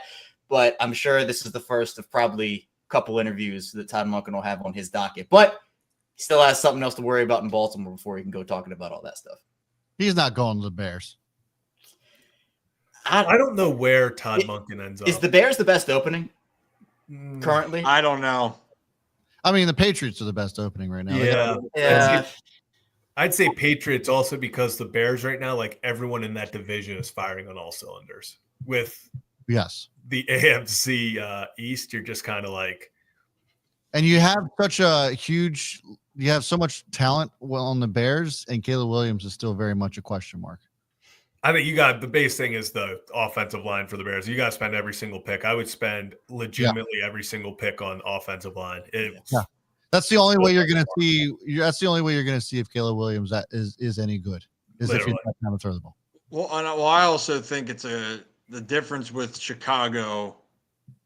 And this is no knock, and I'm sorry for everyone there, but when we talk about establishing a culture and stability, Chicago has not been a stable place when it comes to quarterbacks and coaches. Has not been a thing. So you're going to have to establish. Yeah. That's why when Washington hired Dan Quinn, they hired a leader of men and brought in an offensive-minded coach that was able to then help out with Jaden Daniels' development, and Cliff Kingsbury's done a great job. And Ramey, that's right. Yep. Death taxes and the Ravens getting coaches like clockwork taken from every them. year. That Harbaugh coaching tree is just underrated. Underrated coaching tree. People don't talk about it enough. Yeah. No, they really don't. They really don't. As we get close to wrap up this, the last final thing for football, then let's just take a quick trip up to our friends at Hollywood Casino at Charlestown Races in West Virginia. The virtual one, not the best. The remote is tough. We're all on different. I tried to even delay it so you could all match up. I tried. But our friends up at Hollywood Casino Charlestown Races in West Virginia, hour from Owens Mills, hour and 15 from Baltimore. And on January 31st, they are opening the ESPN Sportsbook to Hollywood Casino up there in Charlestown, West Virginia. And we plan to be up there. We'll have more details as it approaches here. So cannot wait. And there could be some special guests that are joining for that opening for ESPN Bet going in as the sports book to Hollywood Casino Charlestown Races. So go check out our friends one more time for the one time. Hollywood Casino Charlestown Races in West Virginia. I tried to go early that time, so maybe the delay. I think I waited a little too long. I think that was my downfall on that one. Yeah, it wasn't your best. Not your best, not your worst, but it's okay. It's all right. But as we look at current lines here, fellas, the Ravens, obviously, we know are favorites going into this game against the Steelers. They are 10-point favorites at this point in time, and that is by far the highest of the wild card weekend. The next one is the Bills are favored by 9 against the Broncos. The Chargers open up as 3-point favorites on the road against the Texans. Packers and Eagles. Eagles are 4-point favorites at home. The Bucks are 3-point favorites against the Commanders. And the Vikings will open as 1.5-point favorites when they head out to face the Rams, who did beat them earlier in the season. So who's I know we want to get to baseball, but I gotta ask this question. Who's upsetting who in a wild card weekend? Well, I mean, we could have our wild card upsets on Thursday. We could. You know, we could really get into that because I'll tell you what, man. Hold on, I'm not gonna be there on Thursday, so can I get mine? Yeah. Yes, you can, Kev. You give yours. I'm gonna do it. I'm gonna say the Broncos upset the Bills. Yes. Yes. Now, is it likely? Probably not. But I see scenarios where it's possible. It's a terrible matchup for Josh Allen and the Bills. It's a really bad matchup. I agree. I mean, I think Josh has enough superstar power to maybe carry them through that if it happens. But like that Denver defense is no joke, which by the way, the Ravens embarrassed themselves. But I have questions about the Bills defense. That's my thing. No slouch either. Yeah. So I will say though, Kev, to be fair, I do think the Broncos have a great defense. The Jameis Winston Browns also put up 500, 600 yards on that. Oh yeah, I mean it's a week-to-week thing for sure. It's a week-to-week thing, but the one team that literally is playing with house money, it's Denver. Weren't expected to make any noise. You got a quarterback that's playing as well as any rookie quarterback, including Jaden Daniels. There we go. But you're going to Buffalo. We'll find out. What else you got, Kev? Any other upsets, or that's it? I'll just say I could see the Bucks going down, maybe. But is that an upset? I feel like that's just seeding wise, yes. But I hear what you're saying. Yeah. The Bucks did win earlier in the year as well. The game I'm looking at, and I'm just going to say, I think the Packers beat the Eagles. Oh, because Jalen Hurts is still in concussion protocol right now, and if he's like a last-second addition to the active, I think he plays for sure.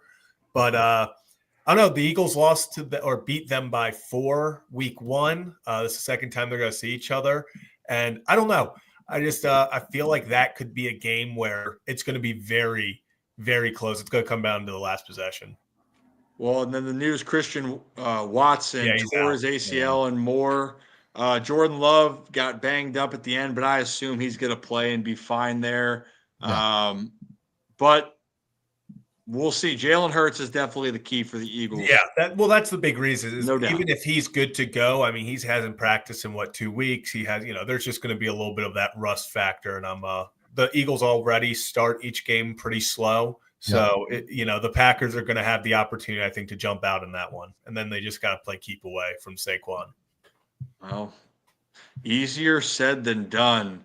But Kev's going with the Broncos, and we'll have it, Kev. If you have any more thoughts, we'll make sure that we ship those out to the rest of our followers and subscribers here. And if you're new to the channel here, hit that like and subscribe button. Ryan Ripken Show. We do this live every Monday and Thursday.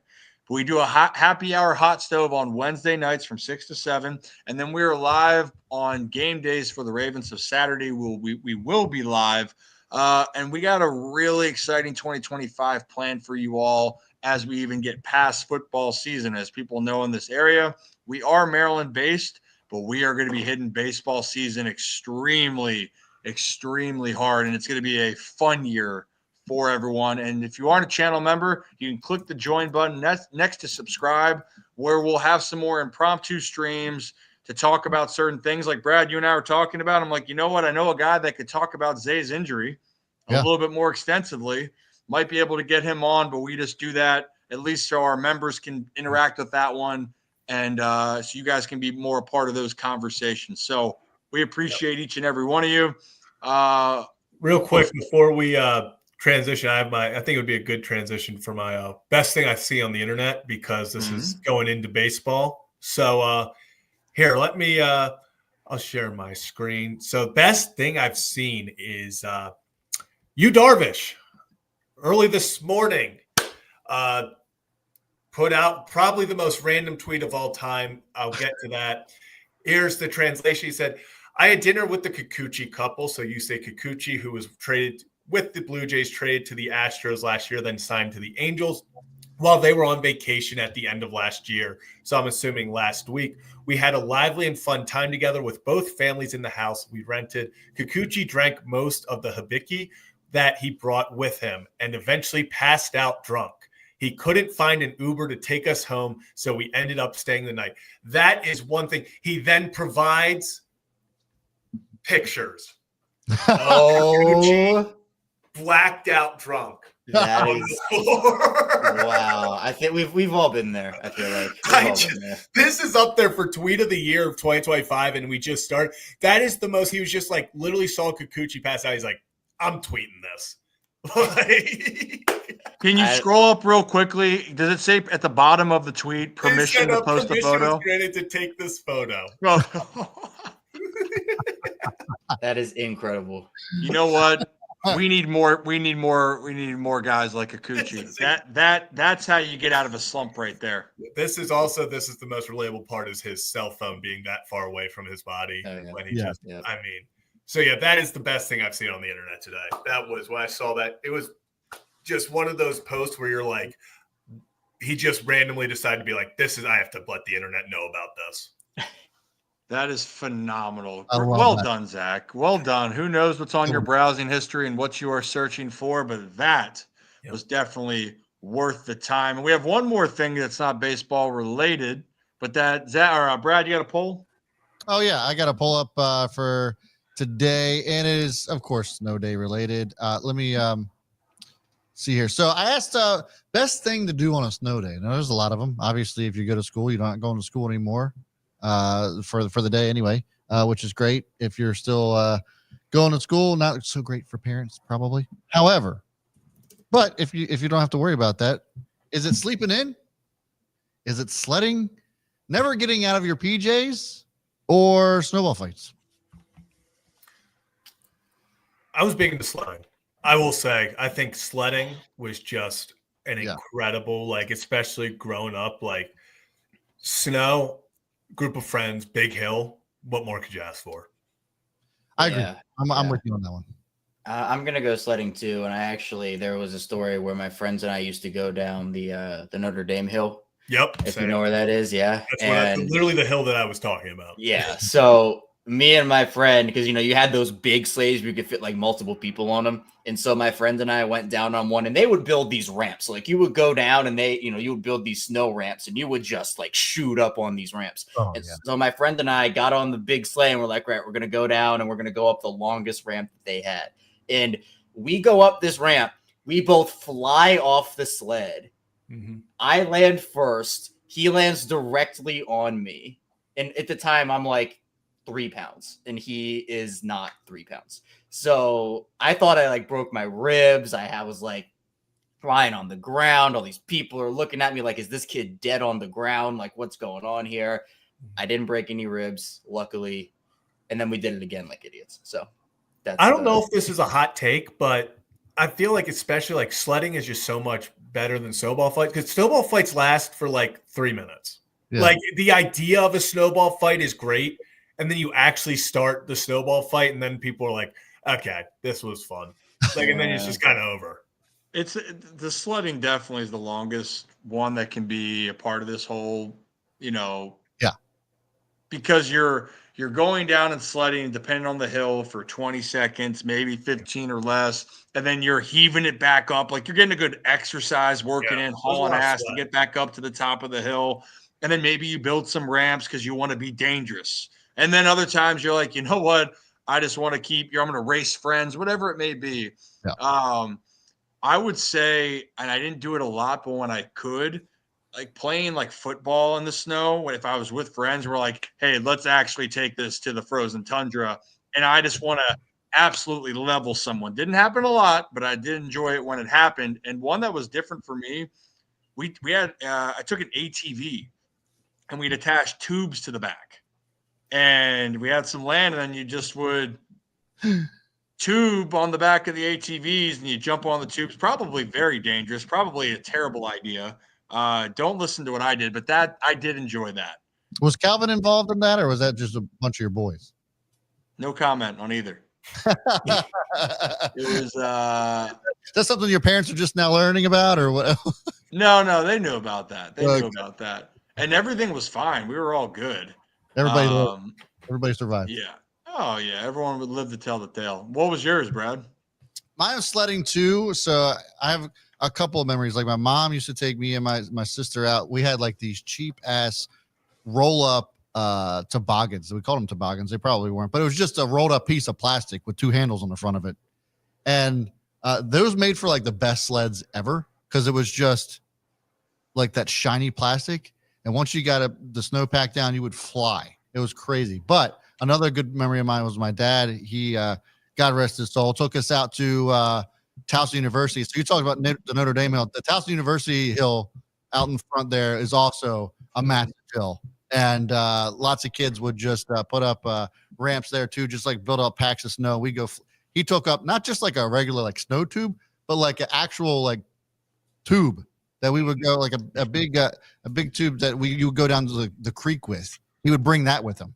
And it was so big that as soon as we hit the ramp or the bump, we would go flying. Like there was no handle to grab onto. You're just praying for dear life that you didn't flip. But so like that, sledding is definitely one of my favorite snow day activities for sure. Yeah. And I'll tell you what, a lot of people around the neighborhoods had the sleds out. It was fantastic. There's a difference between adulting on a snow day and when you're a kid and you have no worry in the world. But I'll tell you who, no matter what, dogs, puppies, Ollie. Oh yeah. He could live out there, man. He was having the time of his life. And he's really mad that he's indoors right now, but that's for a different topic. So great poll, Brad. Appreciate that. What was the winning poll though? The winner of the poll was never getting out of your PJs. Ooh. Never getting out of your PJs. That is a good feeling. This is very much an adult decision for some of these people that voted. So, hey, never getting out of your PJs is also incredible too. I'm not gonna knock it, but yeah, it's a good day when you can just relax and let it eat. It is phenomenal. Well, good time then, guys. As we transition into baseball, I think it's time for a little bit of baseball talk. Let's take a ride on our Adams Jeep of Maryland as we head into this MLB hot stove. And our friends at Adams Jeep of Maryland here. And Zach, over or under 7 seconds? Over. It's coming up right here in 3, 2, 1. Whammy. Oh, that was seven. Right at 7. But our friends at Adams Jeep of Maryland. Hey, look, if you're looking for a new car, they're 5 minutes from the Aberdeen Ironbird Stadium up there, Ripken Stadium. You're looking for a new car, used car. You go up there and you use the phrase, hey, I love the Ryan Ripken Show and Rocco sucks. They give you up to $1,000 in gas money. And it's simple. Just go to adamsjeepofmaryland.com, and you can also pick your price range or what you're looking for and what type of vehicle. It's almost like you're searching for a house. A lot of people go on Zillow to do that. Well, go out there, pick your price, and see what options are available. And if you're looking for any customizations, that's what you saw at the end for Adams Extreme Motorsports. Any customizations that you want. Doesn't have to be a Jeep. They're your go-to guys, and their service is second to none. So appreciate our friends up at Adams Jeep of Maryland. Tell Chuck and Matt we say hello. Guys, now it is time to talk a little bit of hot stove here. Look, I think that it's been a little bit dormant. Now, the recent news we covered, Charlie Morton signed with the Orioles here, and there's the veteran. And when you look at it, of the veterans that were available, it made sense. Mm-hmm. But the one thing that we were constantly hearing was, well, wait a minute, well, that can't just be the move. And we've all spoken on this before. I've been very adamant.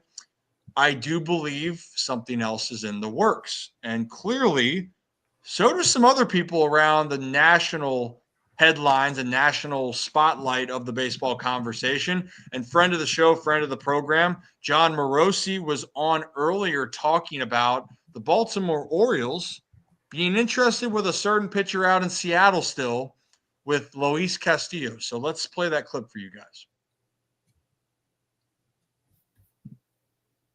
Possibility that the Mariners would move Luis Castillo to get a bat, or at least clear some payroll space to then be able to sign a bat, maybe even like a Pete Alonso if they're able to move the entirety of Castillo's contract. A couple complicating elements there, however. Number one, he has a full no-trade clause, and number two, it's a lot of money that he's got on his contract, and we are now approaching a later stage of the offseason to where not a ton of teams can take on the entirety of Castillo's deal comfortably in terms of the overall payroll spot. But Harold said this, and Harold Reynolds, as he often is exactly right, that the Baltimore Orioles and Seattle Mariners have talked before and in recent days about a potential Castillo trade to Baltimore where a younger bat would go to Seattle. That is completely accurate. Now, we don't know if necessarily if the willingness of Baltimore to take on Castillo's money has dropped a little bit because they've now added both Morton and Sugano, but Harold was spot on, and I also believe, Lauren, that Nolan Arenado, as the options for him start to dwindle, especially if Boston signs Alex Bregman, Seattle might be the last best option if he's going to get traded to a contender and not start the season in St. Louis. All right, so there's John explaining that it still could be a possibility. And a lot of things have changed, right? The Orioles, obviously, you signed Charlie Morton. You go and get Sugano, who comes over from Japan. And yes, they are older pitchers there, and people are going, well, wait a minute, that doesn't really move the needle. Then you also signed Tyler O'Neill. You signed Gary Sanchez. So you're sitting here and going, is this feasible? Well, the answer is yes, it is feasible. But what are you willing to give up for Castillo? And then are you willing to take on the contract? And then above all, is he going to want to come here? Because he has final say. Hey, do I want to make this move? So a lot of different factors, but I would tend to believe that there is definitely interest. Now, if a deal is going to get done, I don't know. I really don't know with that. But that is the one guy here, guys, if we're going to sit here and dissect the Orioles trading for a Dylan Cease or trading for a guy like Castillo, you might as well make sure that you're going to have that guy under contract for X amount of years, because if you go and get Dylan Cease, there's the same factor that he goes to free agency. Castillo, the beauty of it is if you're willing to take on the money, you have him under contract. Now, again, if there is still interest there, but fellas, I mean, Zach, I can start with you. I think this is the one move that fans, for Oriole fans, they would be excited about. Mm-hmm. And I think that they want to see something. I think, is that fair to say they want to see some sort of move like this, whether or not it actually happens? Yeah, I think that's the biggest thing is, man, do Oriole fans, especially Orioles Twitter, the people you see commenting daily, they just want to see that move. And I think this would be that move. To a lot of people, listen, it's Luis Castillo that he was in his heyday with the Reds when he first got to Seattle. No, but every pitcher has that slight regression. I think this is a great opportunity, obviously, depending on who you would give up. I think it solidifies the Orioles rotation. I think the rotation as it is has potential and is set up very well for regular season success. Talking about, Charlie Morton coming in to eat innings. You have guys like Sugano coming in who also is known to eat innings, kind of those veterans that we felt they were lacking last year.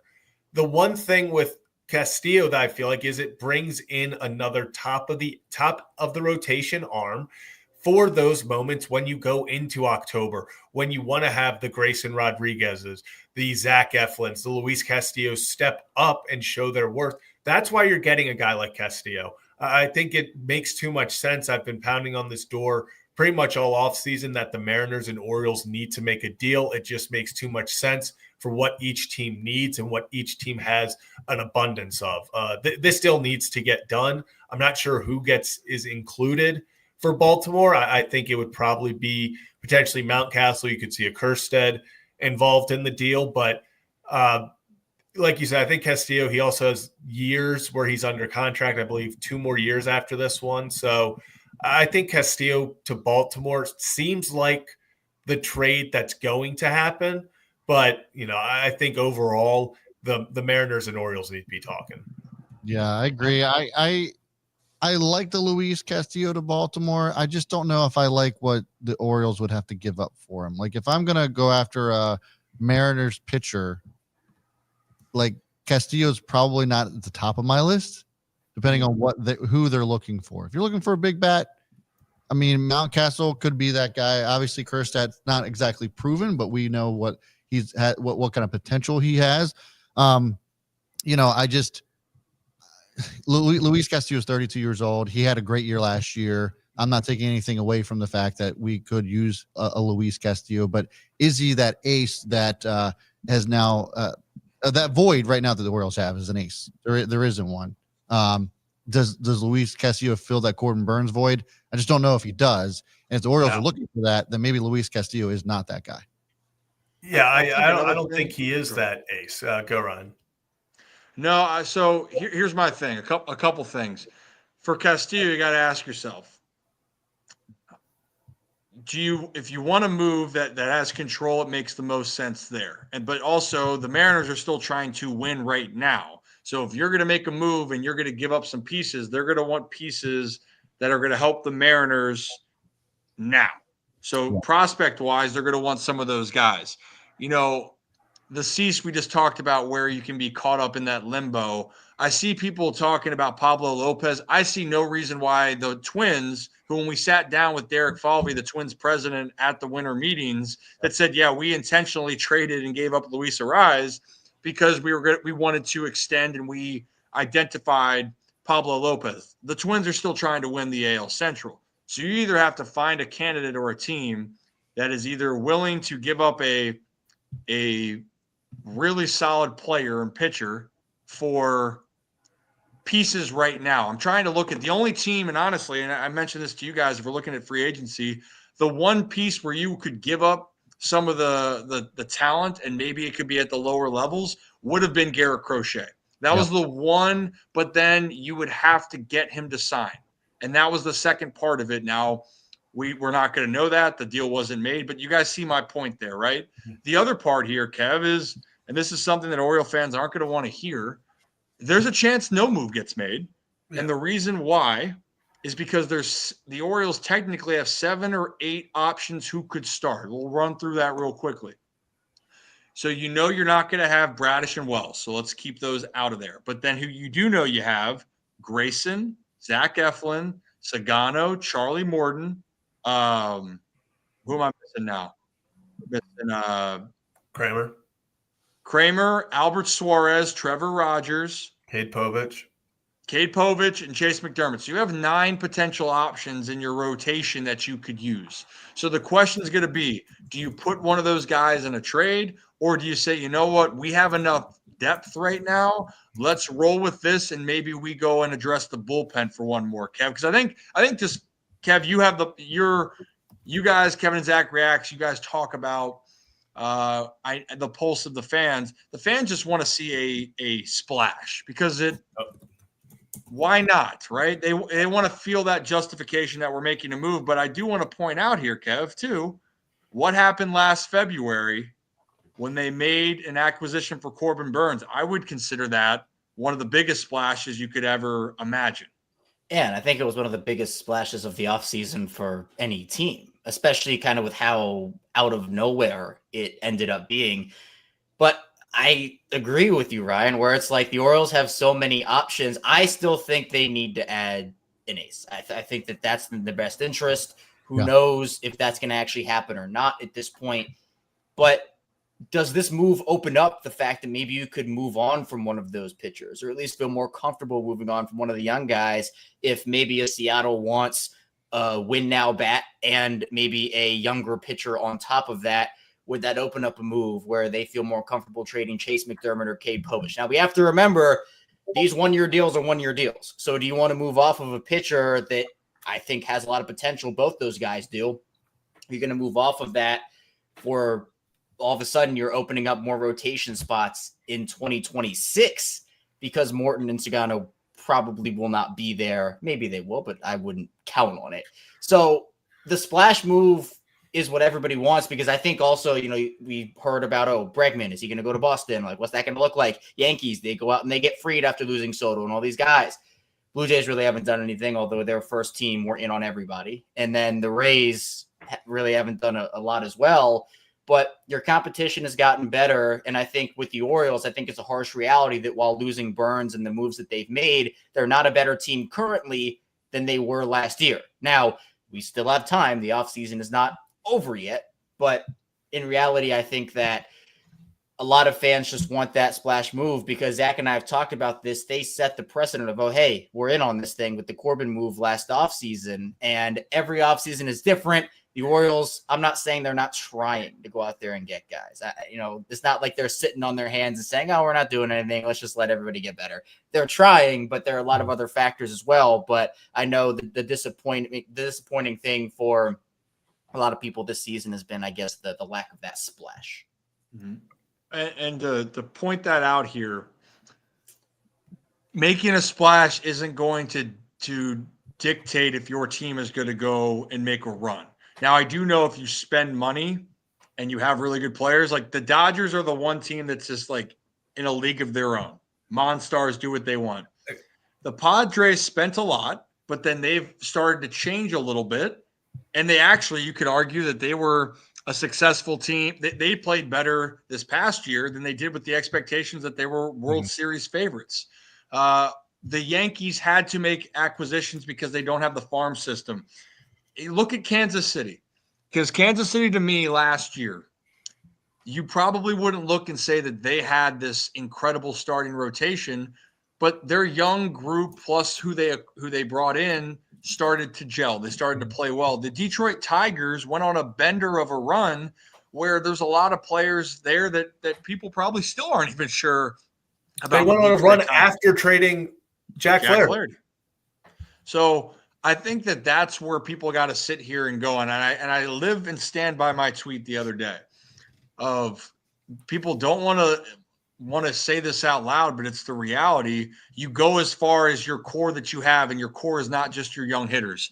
If Grayson Rodriguez and Dean Kramer take another step, your team's going to be better. If then Jackson Holiday and Colton Cowser and Jordan Westberg play at a better clip than they did this past year, you're going to be a better team. So there's so many other factors that go into this. And Brad, to your point is, do you want to – the last thing I'd want to see is overpaying if you're not fully sure on who you'd give up. I would not do that at all. If you are set on your guys that you want to see what's going to happen, then by all means roll with who you got. But it looks like it's Castillo where you have to maybe overpay, or you take another risk and go and get Dylan Cease, which I know a lot of people have reservations about. I think I was just going to say, and I'll let you speak in a sec, Zach. I was just going to say too, from a fan's perspective, I think they're hanging on to a few words that Mike Elias has said over the years. One of them being it's liftoff from here. The other one being, and they're just in November talking about how he has the budget that he needs to go out and get players. And obviously that's vague, right? But I think when you're as a fan, you're thinking about, okay, new ownership, they got a bunch of money. Now let's go out and spend it and get some big time players here. And we just haven't seen that. So from a fan's perspective, when they hear that from the front office and then nothing happens, I think that's when they're like, well, what the hell? What was that all said for? Yeah. And I think it's that frustrating aspect of being a fan where you sit there and you're like, well, the ownership told us that they were going to spend money and they haven't. And it feels like that at times because you're like, oh, they haven't made the move. They didn't go bring Corbin back. They didn't go get a Snell.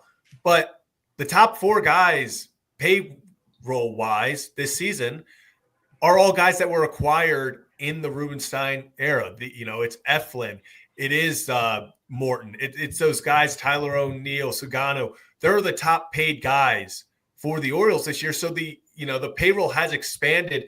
It's, Brad, like you're kind of saying, it's the fans are like, well, liftoff we thought meant here's 2 or 3 star players. We weren't expecting that to mean, hey, we're just taking it up a slight level in free agency. We're just going to bring in a few more, good guys.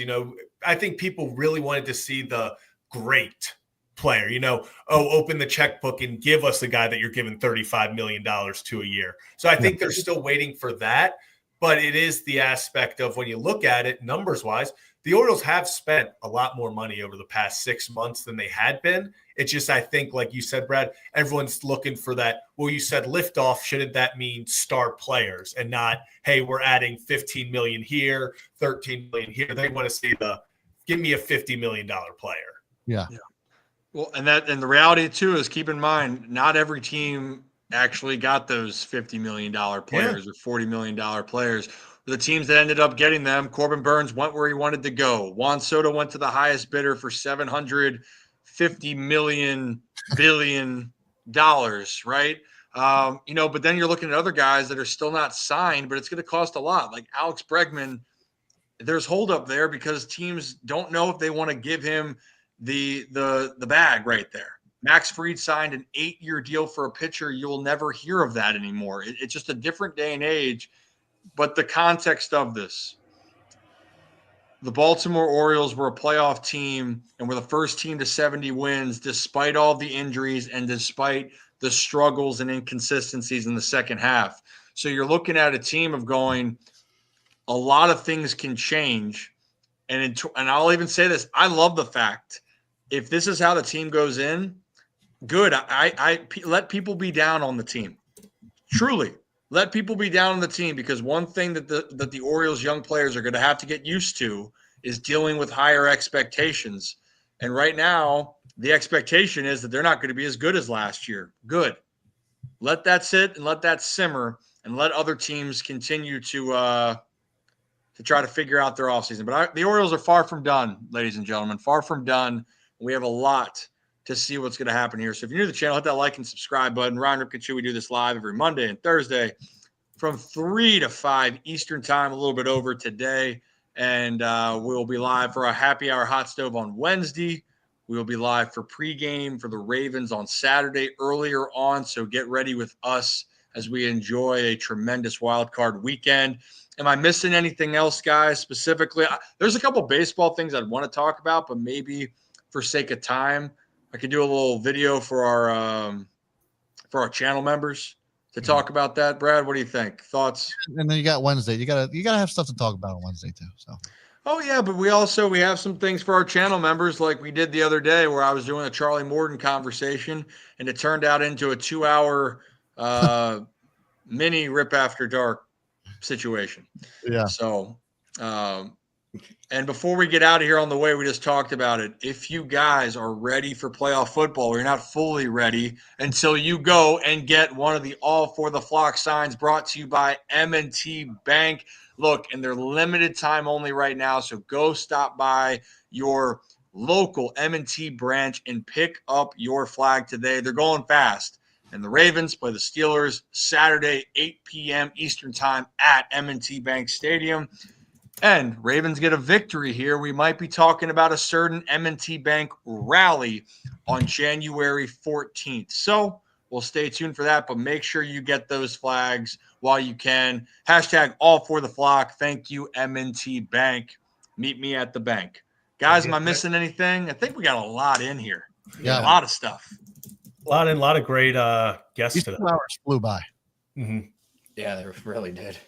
Time flies when you have free guests on, and this is our fullest house I feel like we've had, and Brad's the only one that made it through the No, it's not the fullest house we've had. It's just all of us on the screen at once. Yeah. So that to me is the fullest house. Yeah. Anything else? No, I think that's. Yeah, we can talk at a hot stove. We can talk Luis Ariz. Hit that thumbs up button. Yeah, I like what Laura's saying. There's 160 of you guys in here. Hit that thumbs up. We certainly would appreciate that. It's free. Yeah, doesn't cost you anything.